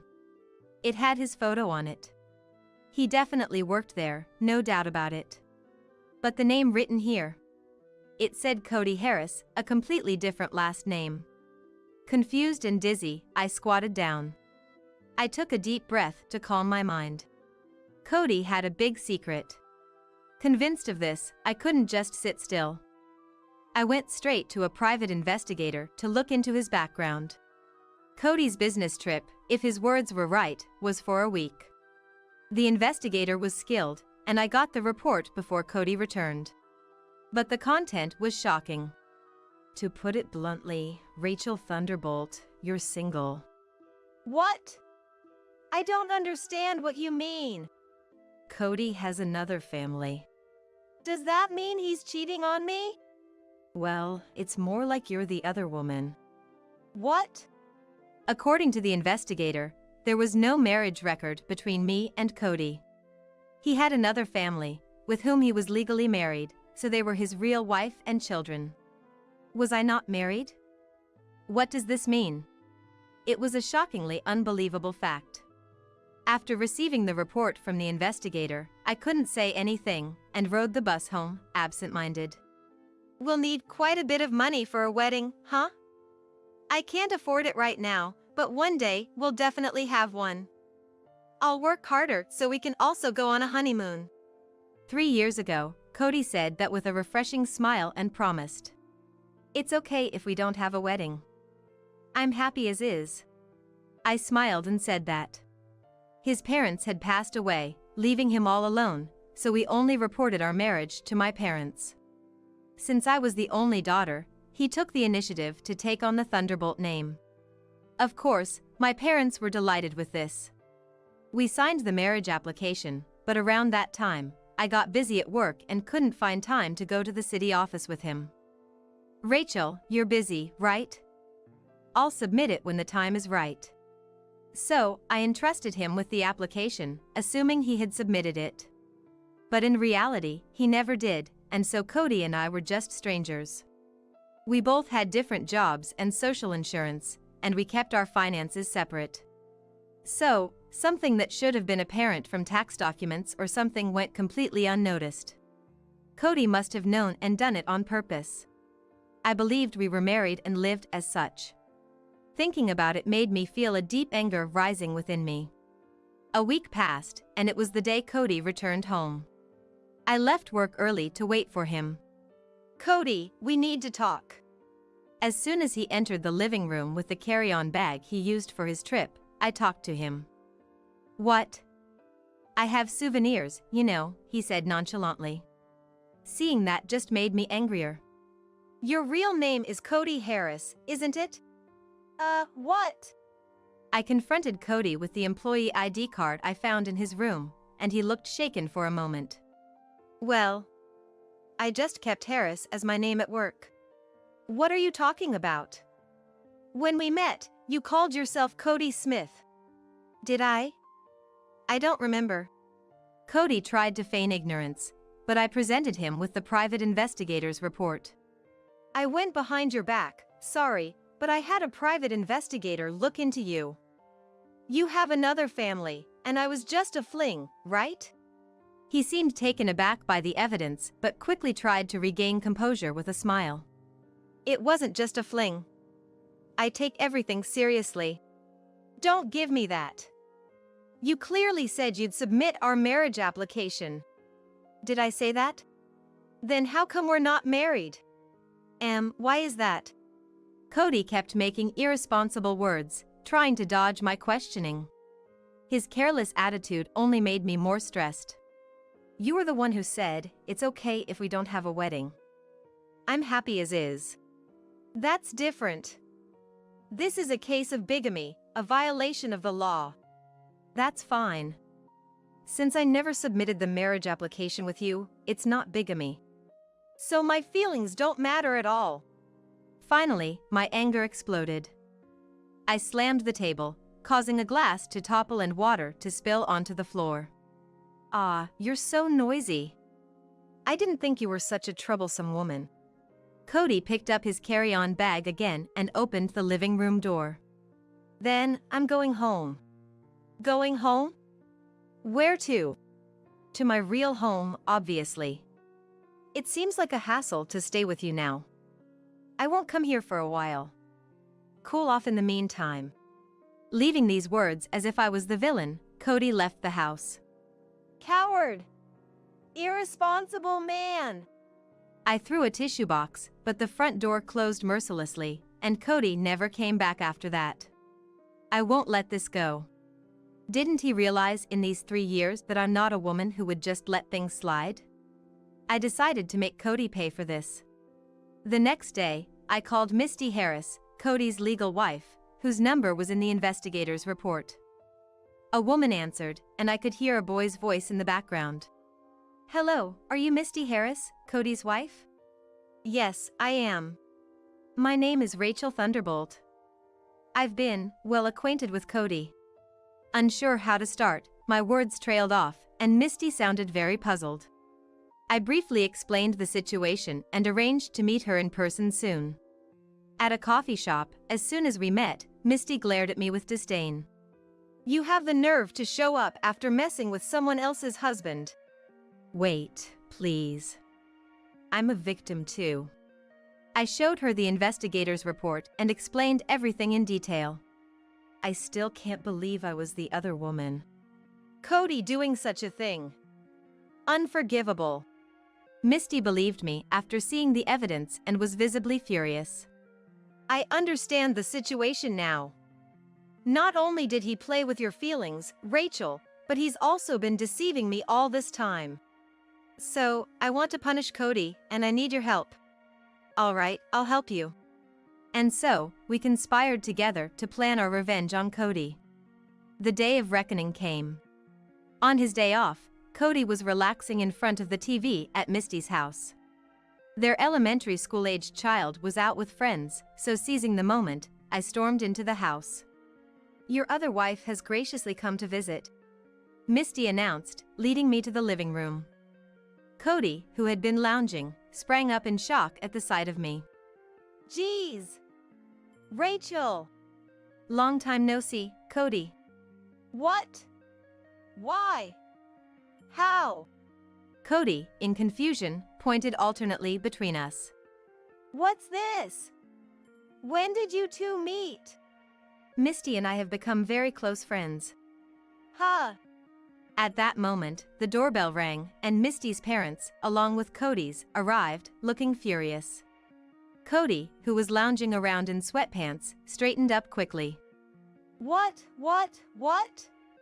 What brings everyone here together?"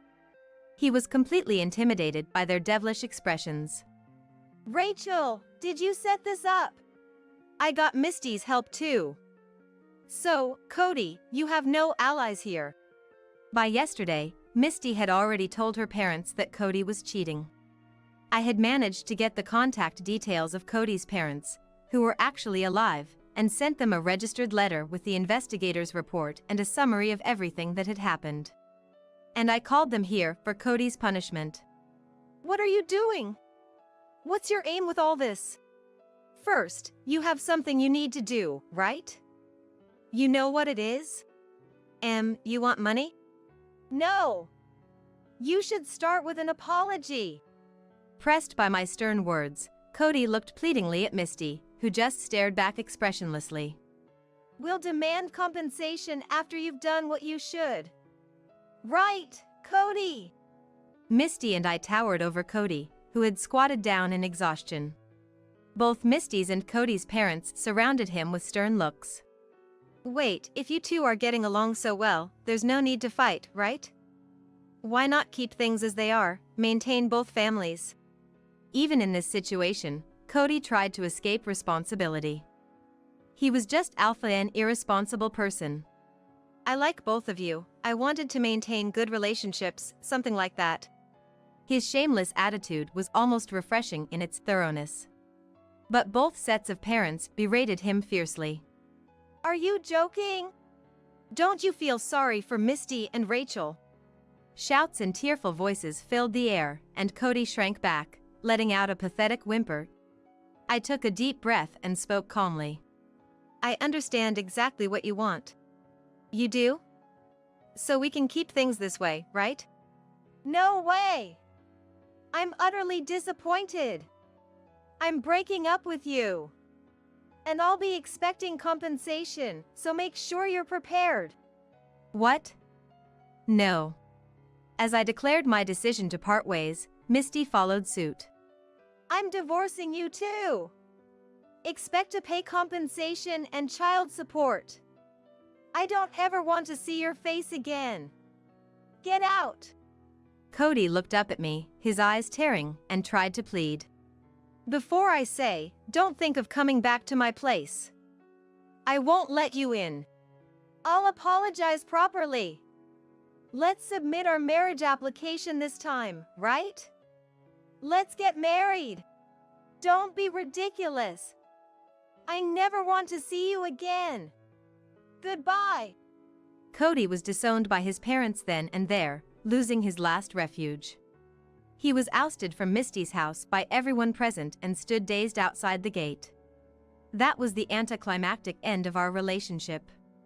Now for the epilogue. Cody, having to pay us compensation and losing everything, stayed at cheap hotels and internet cafes. But after my call to his company about his business trip raised suspicion, his boss confronted him, and his double life was exposed. The whole company found out through the colleague who took the call, so Cody quit his job, fleeing in shame. True to his irresponsible nature, he ran away just because he felt uncomfortable, despite having no money. Eventually, Cody ran out of money and became homeless, as I heard. As for me, I ended my relationship with Cody, but the emotional scars of spending 3 years as the other woman didn't heal easily. I buried myself in work to forget, leading to a life consumed by my job. A male colleague, concerned about me, asked, "Is something wrong?" and we started going out for drinks together. While venting over drinks, I found myself crying, but he just silently supported me. Having lost trust in people, I began to feel that maybe I could trust this man, and we started dating. I'm experiencing a modest happiness now. Someday, I'm sure I'll find true happiness. Lazy, good-for-nothings who don't do housework or cook deserves a divorce. I'll demand $80,000 in compensation. Looking down at me lying in bed, Alexander suddenly blurted that out. Just when I thought he had come home, he's talking about divorce. Calling me useless for not doing housework or cooking. And claiming $80,000 in divorce compensation is absurd. Despite the fact that I've fallen ill due to the stress from Alexander. I had reached my limit with Alexander's unbearable treatment. But my body wouldn't move as I wished, and I couldn't even get up. I didn't want to let things go Alexander's way. With that determination, I forced a smile while still lying down. Fine by me. Alexander, not expecting me to agree to the divorce so easily, had a look of shock spread across his face. There's no turning back now. I'll make him regret all the times he's belittled me. My name is Amelia. I work at an IT company and I am turning 38 this year. Most of my work is remote and my days are busy but fulfilling. There are tough times, but it's a rewarding job. My friends from my student days often say, "It's amazing you can work so hard." It felt good to be respected for being so dedicated to my work. 2 years ago, I even started a family. I married my husband, Alexander. I met Alexander 4 years ago at a busy restaurant downtown, out for dinner with friends. As we were leaving the restaurant and walking. "Excuse me." I was approached from behind. I turned to see who it was. The man wore a shirt and a jacket, the epitome of a capable office worker. "You left this at the restaurant," he said, handing over a mobile phone. Which to my surprise was undoubtedly mine. "I'm sorry, thank you so much." "No problem, glad I made it in time." "Hey, would you like to go to a pub with me?" Alexander, relieved to have returned the phone, unexpectedly invited me out. Surprised again, I glanced at my friends who were about to part ways. They gave me a go-ahead smile as if saying, "Please go. If you are okay with me, sure." Actually, I had messed up at work that day and still wanted to talk more. My friend had a date with her boyfriend and couldn't stay out late, so Alexander's invitation was perfect timing. After parting with my friend, I went to a nearby pub with Alexander. That was the beginning with my now husband, Alexander. At the pub, we shared work frustrations and quickly hit it off, feeling as comfortable as if we were old friends. When we left, Alexander asked for my contact. And we started seeing each other, leading to marriage 2 years later. It was surprisingly smooth, even astonishing to me. Considering my focus had always been on work, I was lucky to even get married. That's what I thought at the time. "Amelia, get me some beer," asked Alexander, lounging on the sofa and fiddling with his phone in the living room. I sighed yet again. How many times has it been? I've lost count. It's been 2 years since I married Alexander, and I'm nearing my limit with his sloppiness. Alexander, who works at a well-known bank, always boasts about being an elite and claims that people working at the bank are the most important. I had no idea before marrying that he thought so highly of himself. I knew he was proud of his work, but being constantly reminded is exhausting. "I'm tired of getting it for you. I'm busy, get it yourself." I was working and couldn't cater to Alexander's request, so I refused. Then Alexander, scratching the back of his head, said in annoyance, "You call remote work busy? I had all sorts of tasks at the office today and I'm exhausted." He scolded. "Just because it's remote work doesn't mean it's easy." Even when I retorted, he would shoot back at me with sarcasm. "Anyone can say that. You can take breaks whenever you want." I got tired of arguing back and silently stood up from my chair and reluctantly went shopping. "Here, I bought the beer." Alexander didn't thank me for shopping, nor did he pay for it, just silently taking the beer. Then he was absorbed in his phone again. This is more like master and servant than husband and wife. Why did Alexander marry me? No, why did I marry Alexander? I sighed. It goes without saying that Alexander left all the household chores to me and did none himself. As a dual-income couple, I once suggested we share the chores. Share the chores? Don't joke. You're always home, Amelia. It's only natural for you to do them. He laughed it off. But I do go to the office sometimes, and I can't always do all the chores. Office visits are rare, right?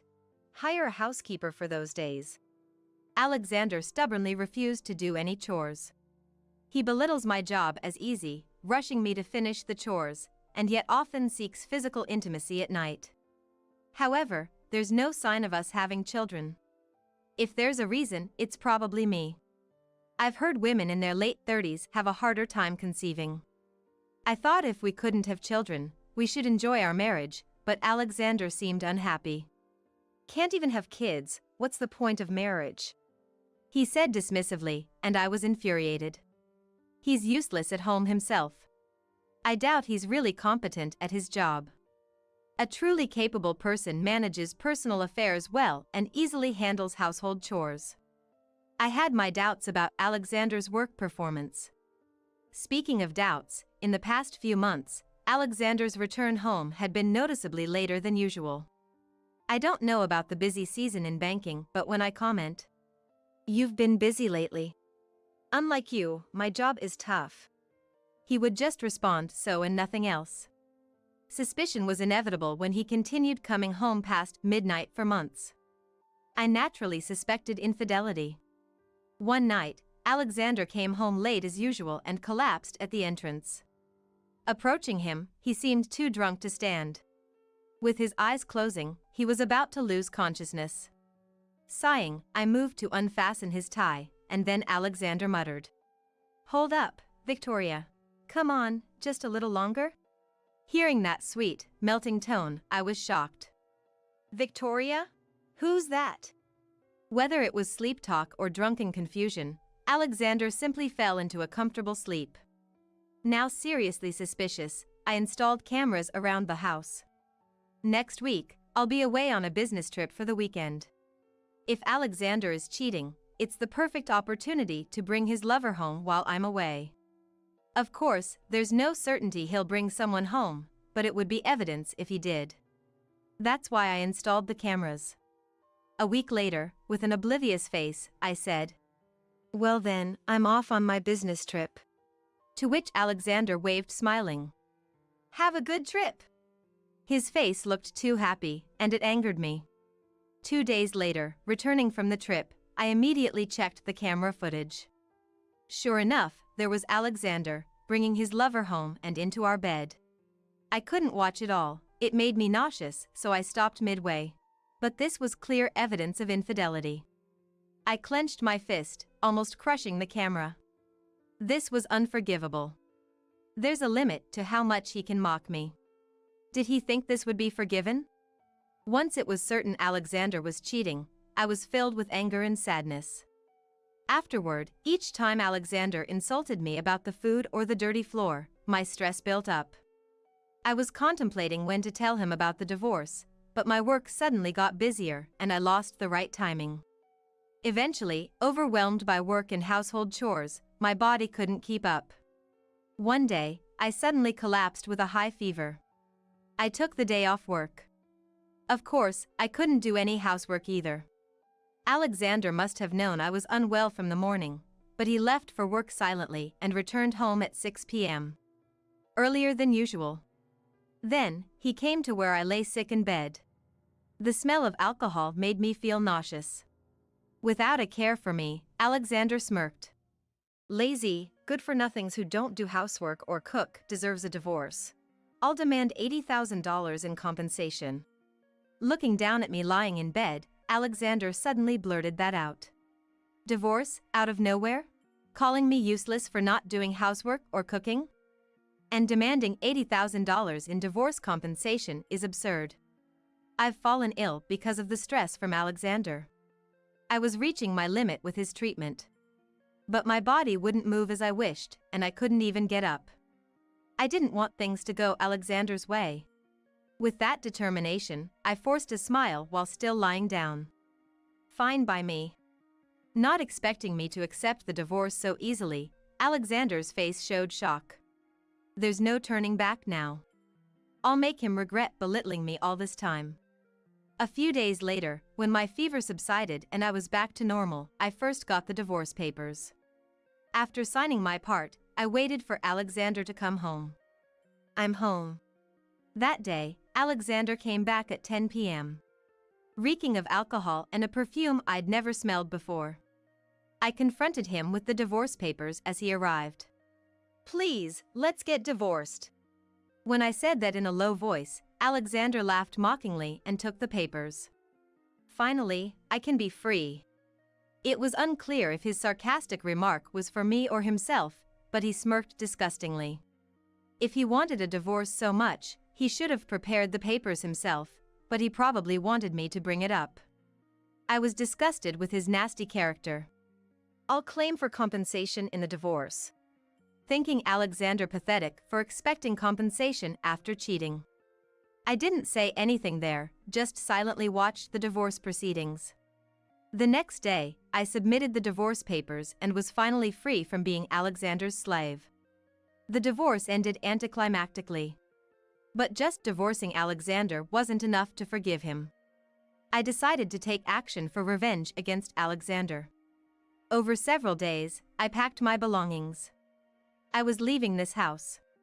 It was a used apartment we bought when we married 2 years ago, but I wasn't attached. So, I decided to leave myself. Don't ever come back.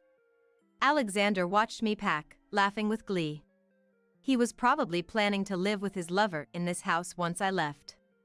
A nauseating thought, but the footage showed Alexander was quite smitten with his lover.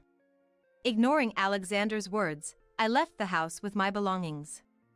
Phew! At least now I'm free from Alexander's abuse. I sighed in relief. I immediately went to a real estate agent and got introduced to a property I could move into right away.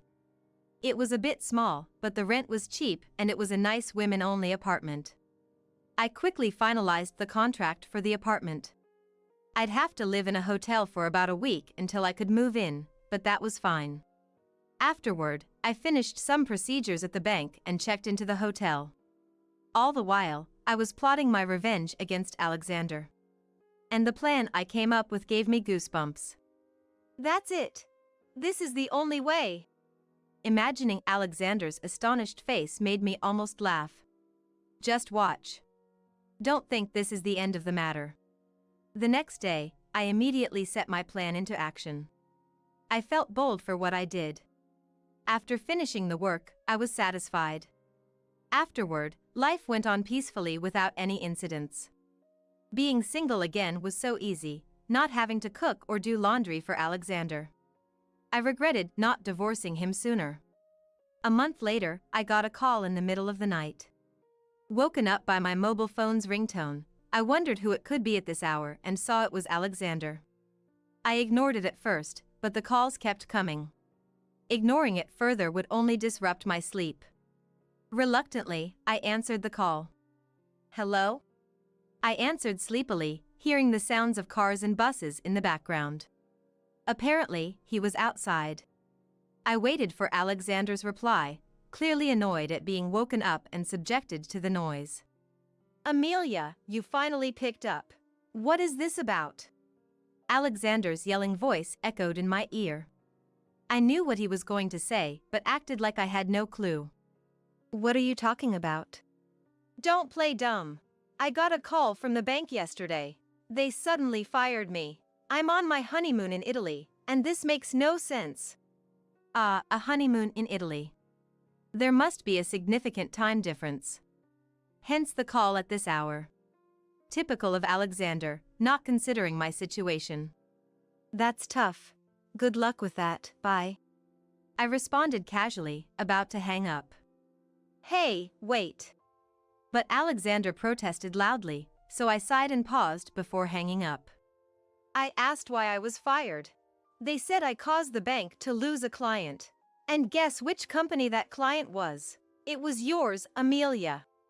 Alexander explained the circumstances of his firing, but I had expected this to happen. After all, I was the one who planned it. I closed my eyes and took a deep breath. If I was going to get my revenge on Alexander, now was the time. After taking a deep breath, I began to speak. Yes, I know. Because I'm the one who stopped doing business with your bank, Alexander. There was a gasp of surprise on the other end. I could hear the pampered voice of his mistress next to Alexander. Unperturbed, I continued. You might not have known, but it's my company.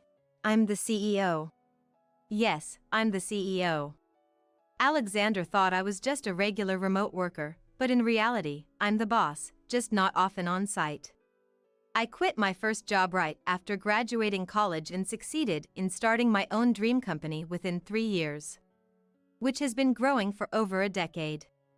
The bank where Alexander worked was the one that had provided significant loans to my company. After leaving Alexander, I decided to repay all the money I borrowed from the bank. The sales representative was shocked.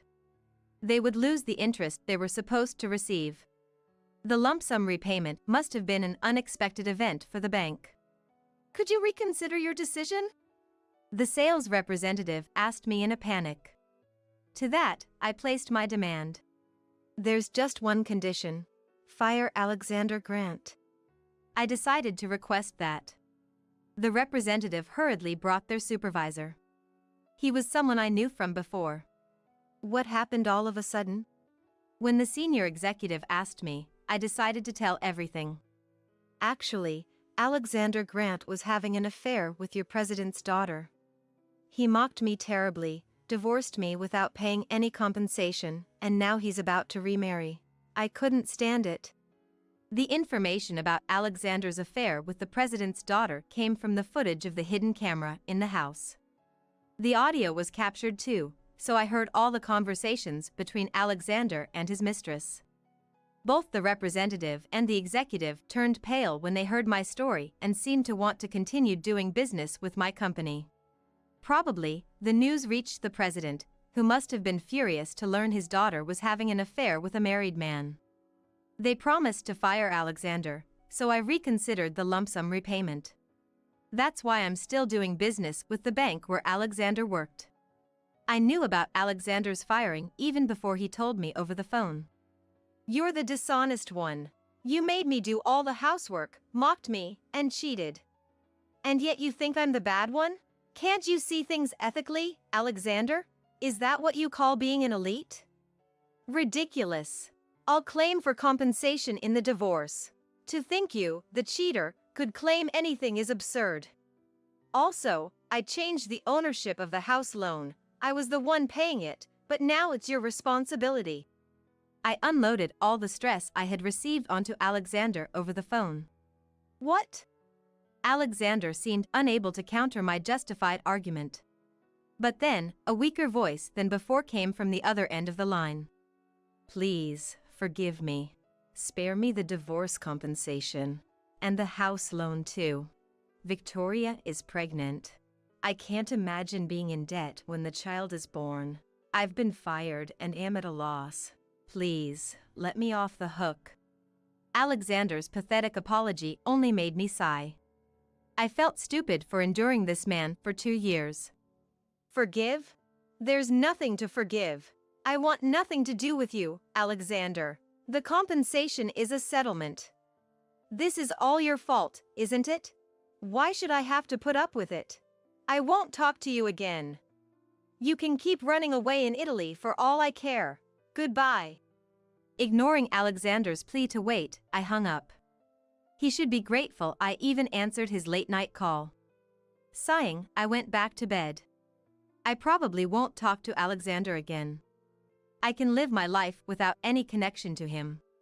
Later, after Alexander and his mistress returned from Italy, my lawyer claimed the divorce compensation. Alexander had apparently spent a lot of money on his mistress, leaving almost no savings. The mistress, being the president's daughter, was scolded and disowned by her father. So, they couldn't rely on her parents' money and had to go into debt. Finding a new job was difficult for Alexander, as his recent scandal was widely known. Though he always claimed to be an elite banker, I heard he often slacked off at work, affecting his performance. For the company, it was a perfect excuse to fire him. Alexander and his mistress are now living off part-time jobs. With her being pregnant, she won't be able to work soon. I doubt Alexander can support 3 people on his own. Well, they deserve to struggle as far as I'm concerned. Meanwhile, my business is thriving. And I received a larger loan from the bank where Alexander worked. My salary has increased, and I'm planning to buy my own house. Building my own home has been a dream for a long time. And I'm looking forward to it. I may have lost a husband, but I have friends and supportive business partners. I'm in an incredibly fortunate situation and am ready to continue working hard. I was sick in bed, which caused a huge delay in preparing for Christmas. While I was busily working, my husband Oliver had gone out somewhere. Entering Oliver's room, I noticed a bag sticking out of a drawer. I picked it up. Inside the bag was an SD card. Seeing it placed with a message card that read "For Oliver," I had a bad feeling. Just as Oliver returned home, I waited for him to take a shower and sneaked back into his room to check the contents on the computer. What is this?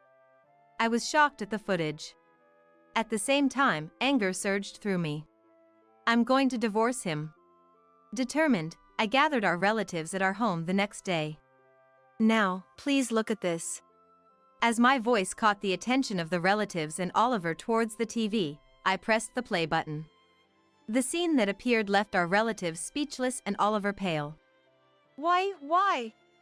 To Oliver, who turned to me in disbelief, I smiled and handed him the divorce papers. I will never forgive him, I'll make him regret this. My name is Sophia. A 34-year-old housewife. My parents passed away early, but thanks to a large inheritance and the kindness of the neighbors, I could pursue my dream job as a preschool teacher. I resigned from teaching when I was 30. To marry my childhood friend, Oliver. The catalyst for our relationship was my parents' accidental death. Being a high school student and facing college entrance exams, I didn't want to move. I was determined to attend the college my parents had supported. However, my relatives, eyeing the large inheritance left by my parents, tried to take me in. Almost strangers to me, their intentions felt creepy. Oliver, my husband-to-be, shooed these relatives away when I was vulnerable from losing my parents. Oliver, the eldest son of our neighboring family, was like an older brother to me. In front of the relatives, he declared, "We'll take care of her. We have permission from my parents, so no complaints. Sophia will be my wife in the future." Surprised by Oliver's words, who I had always seen as a brother, he turned out to be serious, confessing his feelings later. His earnest nature and the security he provided became my solace, and we started dating. Oliver always prioritized me, and eventually, I genuinely fell in love with him. When I became comfortable in my job as a preschool teacher, he proposed. I meant what I said when we were students. My feelings haven't changed. I will make you happy, marry me.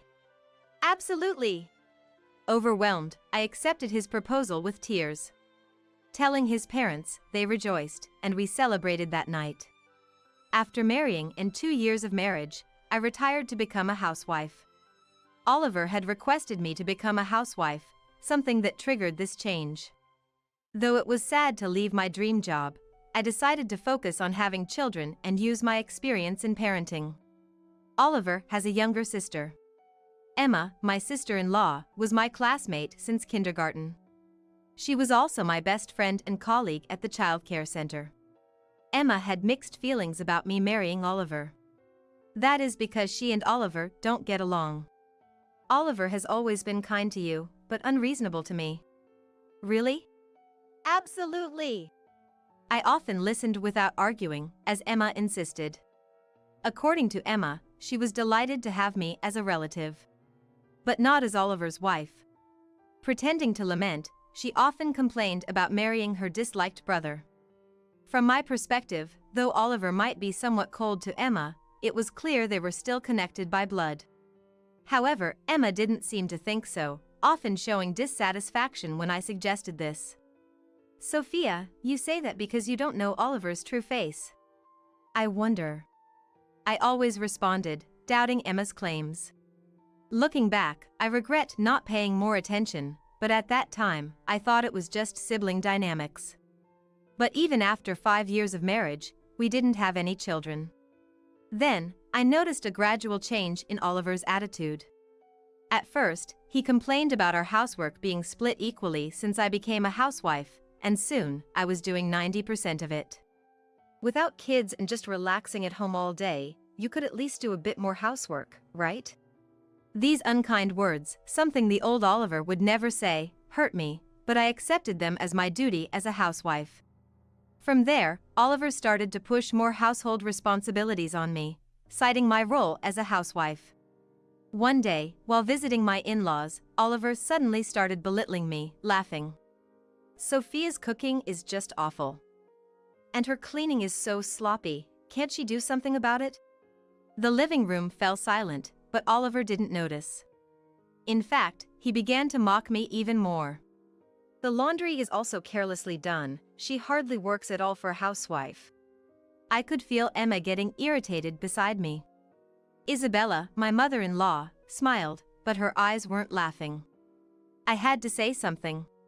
I might be a bit absent-minded at times, so maybe Oliver finds me lacking in some ways. But there's a way to say things. Emma glared at Oliver as she spoke. Oliver glared back, and the living room atmosphere turned tense. Then Lucas, as my father-in-law, began to speak calmly. A husband should help with his wife's shortcomings. Besides, Sophia always helps us out a lot. Oliver, discontented, kept quiet at Lucas's words. Emma was still angry, but Isabella calmed her down. The mood was ruined because of Oliver's words. I tried to lighten the mood, clapping my hands and smiling. Hey! I made a cake, would you like to have some? Sophia's cakes are delicious. I'm so happy, let's eat. Emma's mood brightened instantly, and I felt relieved. Then Isabella, Emma, and I moved to the kitchen. Sorry about Oliver earlier. We know how hard you always work, Sophia. Don't push yourself too much. Isabella, thank you. Isabella's kind words almost brought me to tears. Returning to the living room, Oliver sat turned away, looking more upset than before. I brought the cake. I don't want it. But it's your favorite pumpkin cake. I said I don't want it. As Oliver yelled, the plate with the cake disappeared from my hands. Looking down, the smashed cake was stuck to the floor. Oliver! Apologize to Sophia! It's her fault for forcing it on me. Oliver, though looking confused, refused to apologize to me. I was a little saddened. He used to apologize immediately in the past. That's awful. Sophia, you should divorce him. What? Don't be ridiculous. It's not your decision to make. Emma and Oliver started bickering, ignoring me, and their argument heated up. Unlovable women can't get married. When I get married is none of your business. I desperately tried to calm down the shouting Emma. Oliver, looking at us in disdain, laughed and left, saying he was going out for a drink.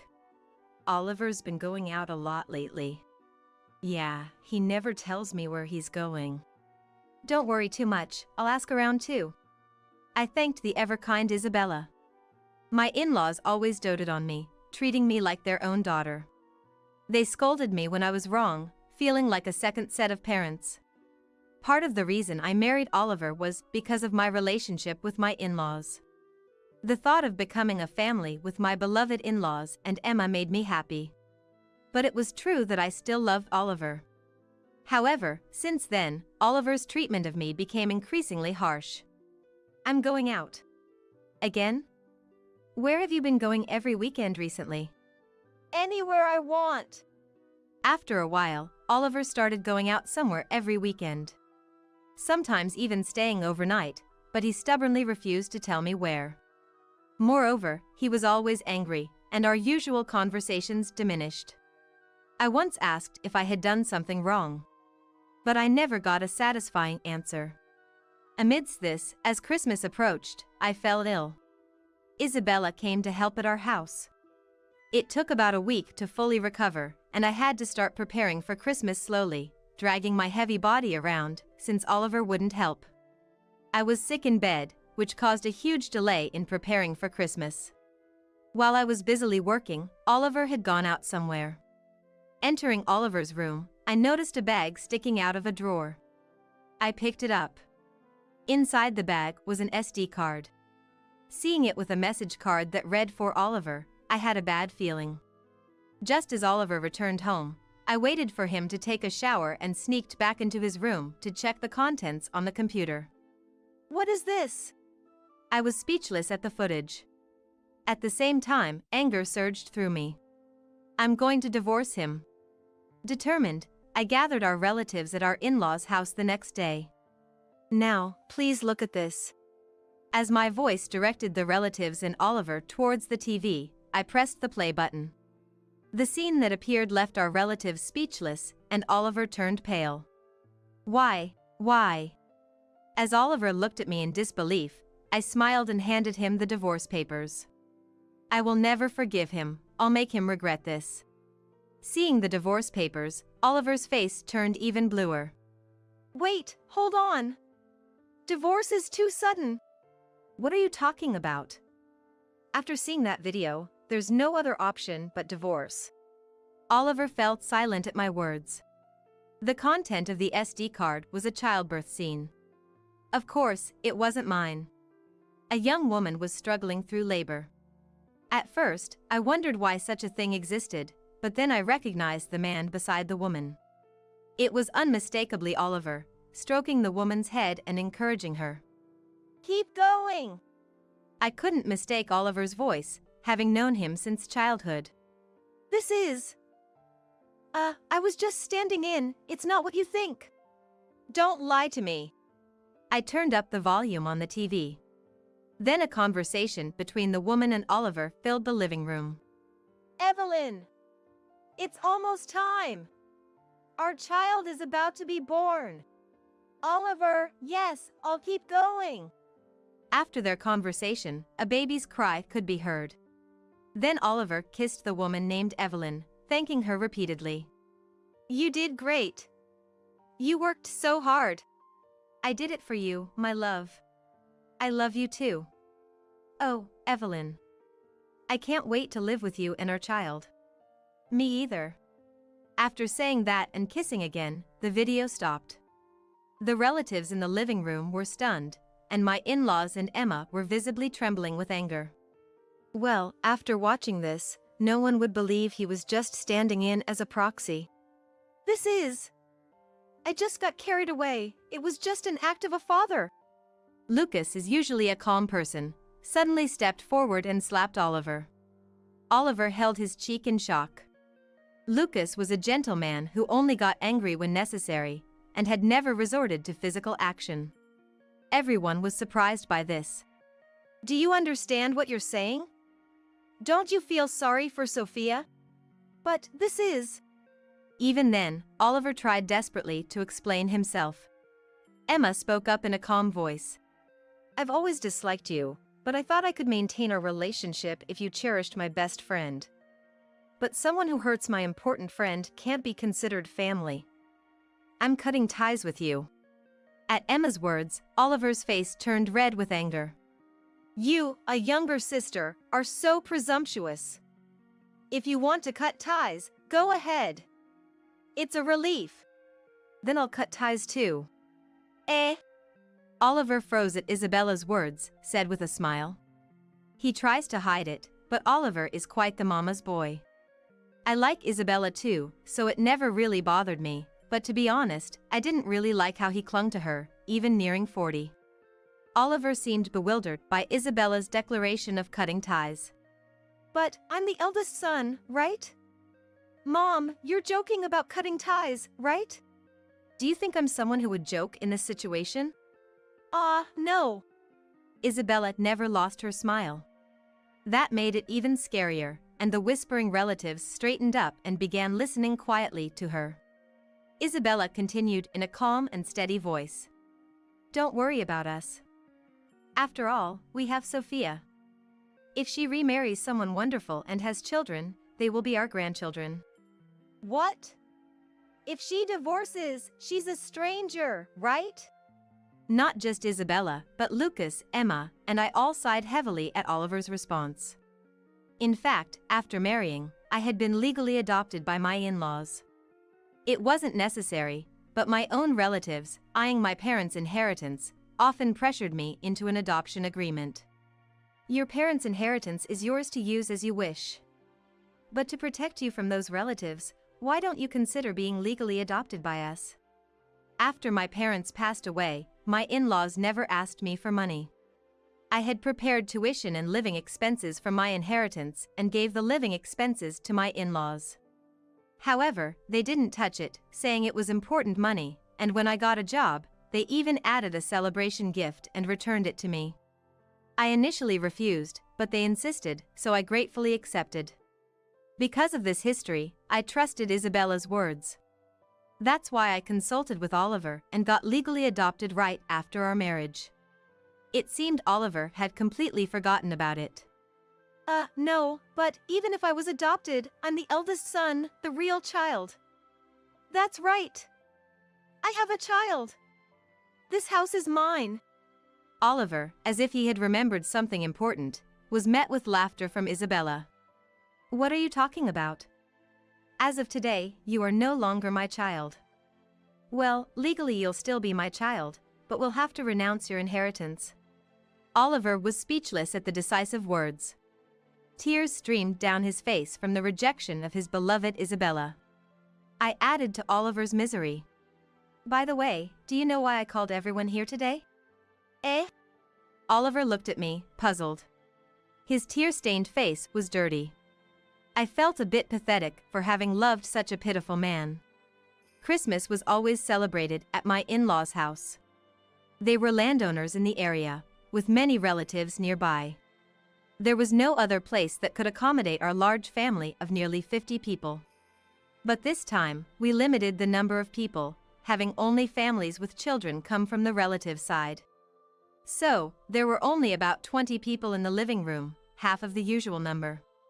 It seemed Oliver hadn't even noticed that. After I pointed it out, he finally realized. There are no children? But I hear crying. Are they in another room? Oh, actually, we have a guest today. Please, come in. At my words, Emma stood up and opened the door at the back. There stood Evelyn, confidently with a baby in her arms. Evelyn stood there, holding the baby. Her demeanor saying she belonged and was welcomed. Nice to meet you, Isabella. I'm Evelyn. This is Liam, our son, the fruit of my love with Oliver.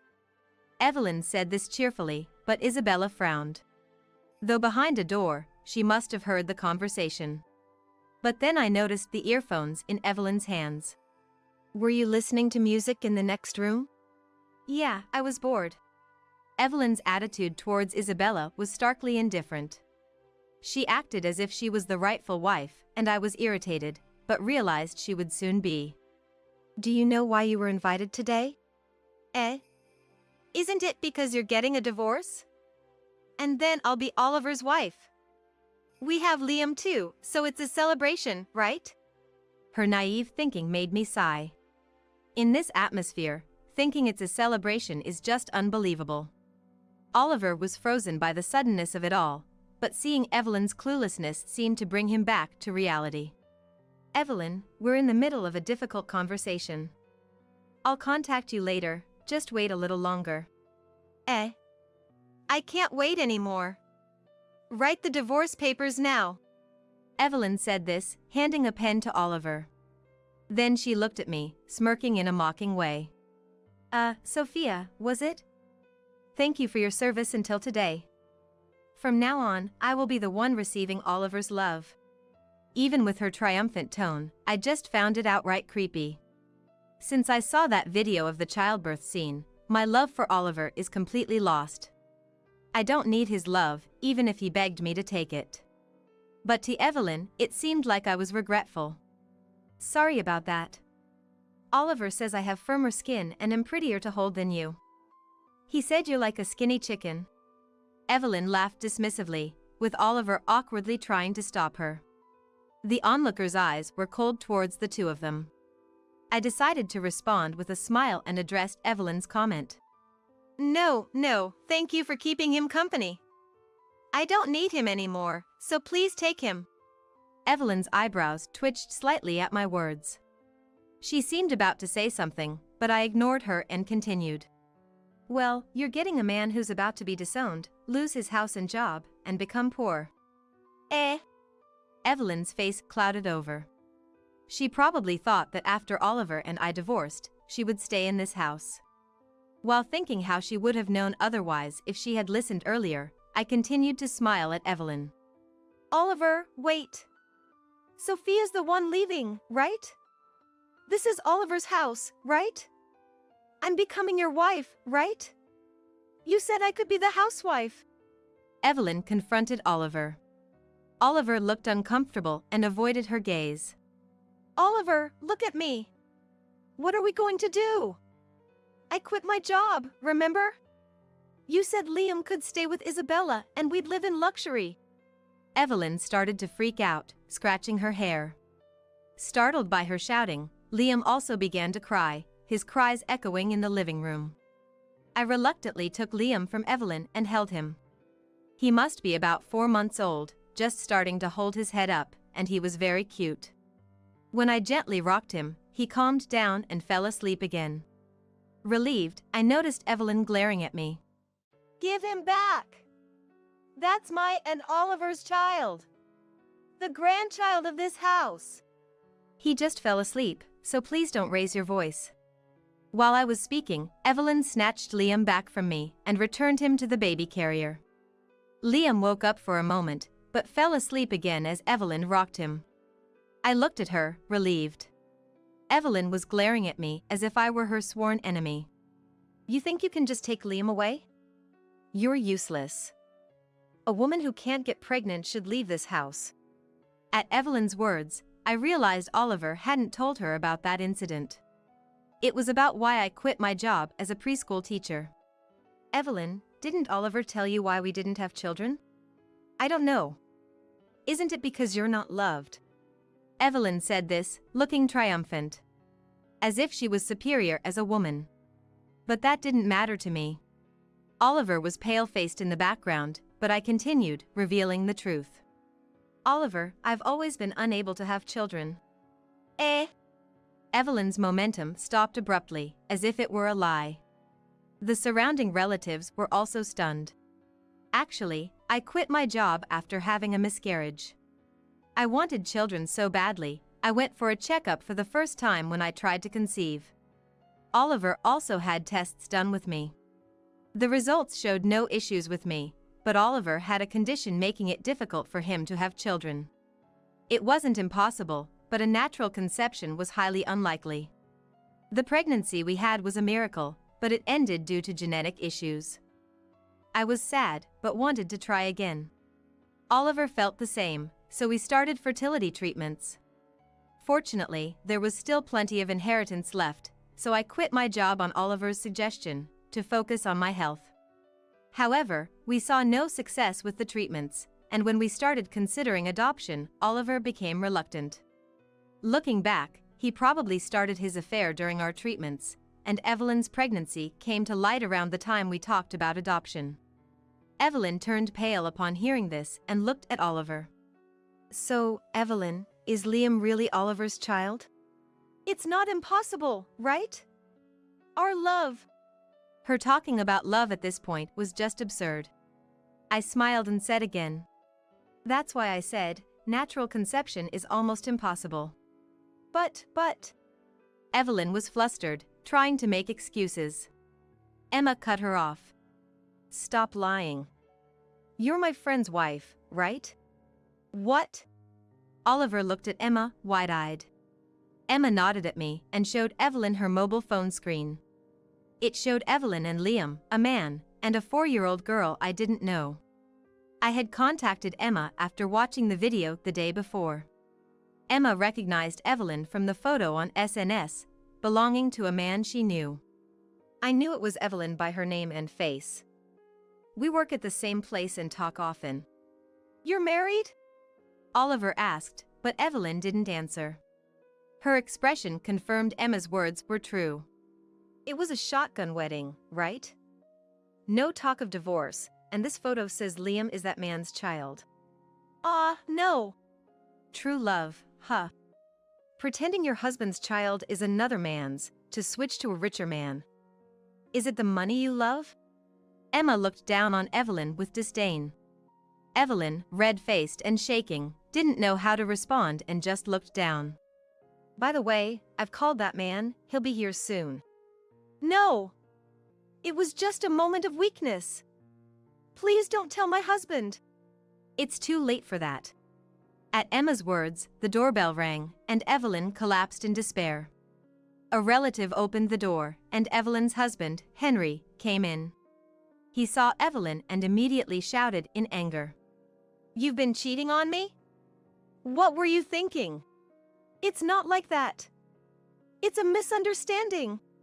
I heard everything on the phone. Realizing there was no escape, Evelyn froze in tears. Henry took Liam from her and stood up. Then apologized to us. My wife has caused you a lot of trouble. We will divorce. Wait, I don't want a divorce. Henry looked down on Evelyn coldly. You promised to stop after the affair 3 years ago. And you continued. I'll raise the child. You won't see him again. We were shocked by Henry's words. I couldn't believe that even though he had noticed it once, he continued to do it behind the scenes. Such audacity to claim a momentary lapse. 3 years ago, huh? No, Sophia, it's not like that. What's different? Going around marking your territory elsewhere? At my words, Oliver just trembled, barely moving his mouth. I'm not usually one to get angry. But Emma once told me it's scary when I do. I'd hardly ever been angry with Oliver, so he seemed surprised by my attitude. I'm disappointed in you. I can't believe you've been betraying your family for so long. I tried to get you and Emma to reconcile, but it looks like I was the one who couldn't see clearly. Emma nodded as if to say, finally you understand. Oliver was stunned by my straightforwardness. I'll be asking for compensation.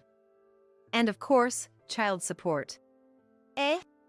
I touched my stomach. I had been keeping it a secret, except from Emma, planning to announce it at Christmas. I was pregnant. The reason I'd been feeling unwell recently was morning sickness. After entering the stable period, I planned to surprise my parents and Oliver. The artificial insemination worked. It's truly your child.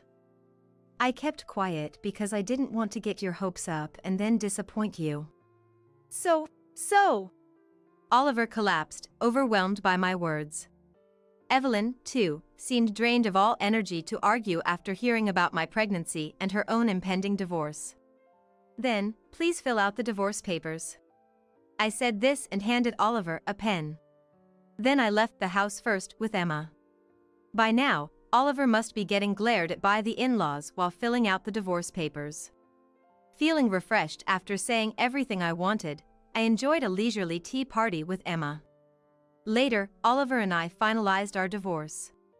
Since his job was with a family company, he was fired due to this incident and ended up penniless and out of the house. Evelyn got divorced too and initially demanded money from Oliver. But seeing his situation, she quickly disappeared. In the end, Oliver had been working in a rundown snack bar to pay for the alimony and child support, but rumors have it that he was caught by some bad customers and taken away. I know about this because Emma, laughing about the fleeting nature of true love, told me. It was information from Henry, Evelyn's ex-husband. Lately, he's been going out more with his children, and it seems that Oliver's story comes up in their conversations. Henry, in fact, was the one Emma had a crush on during her student days. Though he reciprocated her feelings, he married Evelyn when she got pregnant. Emma denies it, but her blushing suggests that maybe, just maybe, spring is near for her. After Oliver left, my in-laws were initially down, but they recovered while I was busy with pregnancy preparations. Now they dote on their grandchild, becoming loving grandparents. At first, they were hesitant, feeling guilty towards me, but eventually, they began treating me like their real daughter again. Living together since birth, Emma jokes about how it's hard to tell who is the real daughter now. As for me, I gave birth to a beautiful baby girl without any trouble. She's a very cute girl. I hope she grows up to be bright and cheerful like Emma. My friend and now sister, who I admire. Sophia. She won't stop crying. Okay, I'm coming. I hear my daughter's cries and Emma's troubled voice from the living room. Smiling, I responded and left the balcony. Outside, the sky is clear and cloudless. A future full of promises awaits us. Just like this bright blue sky.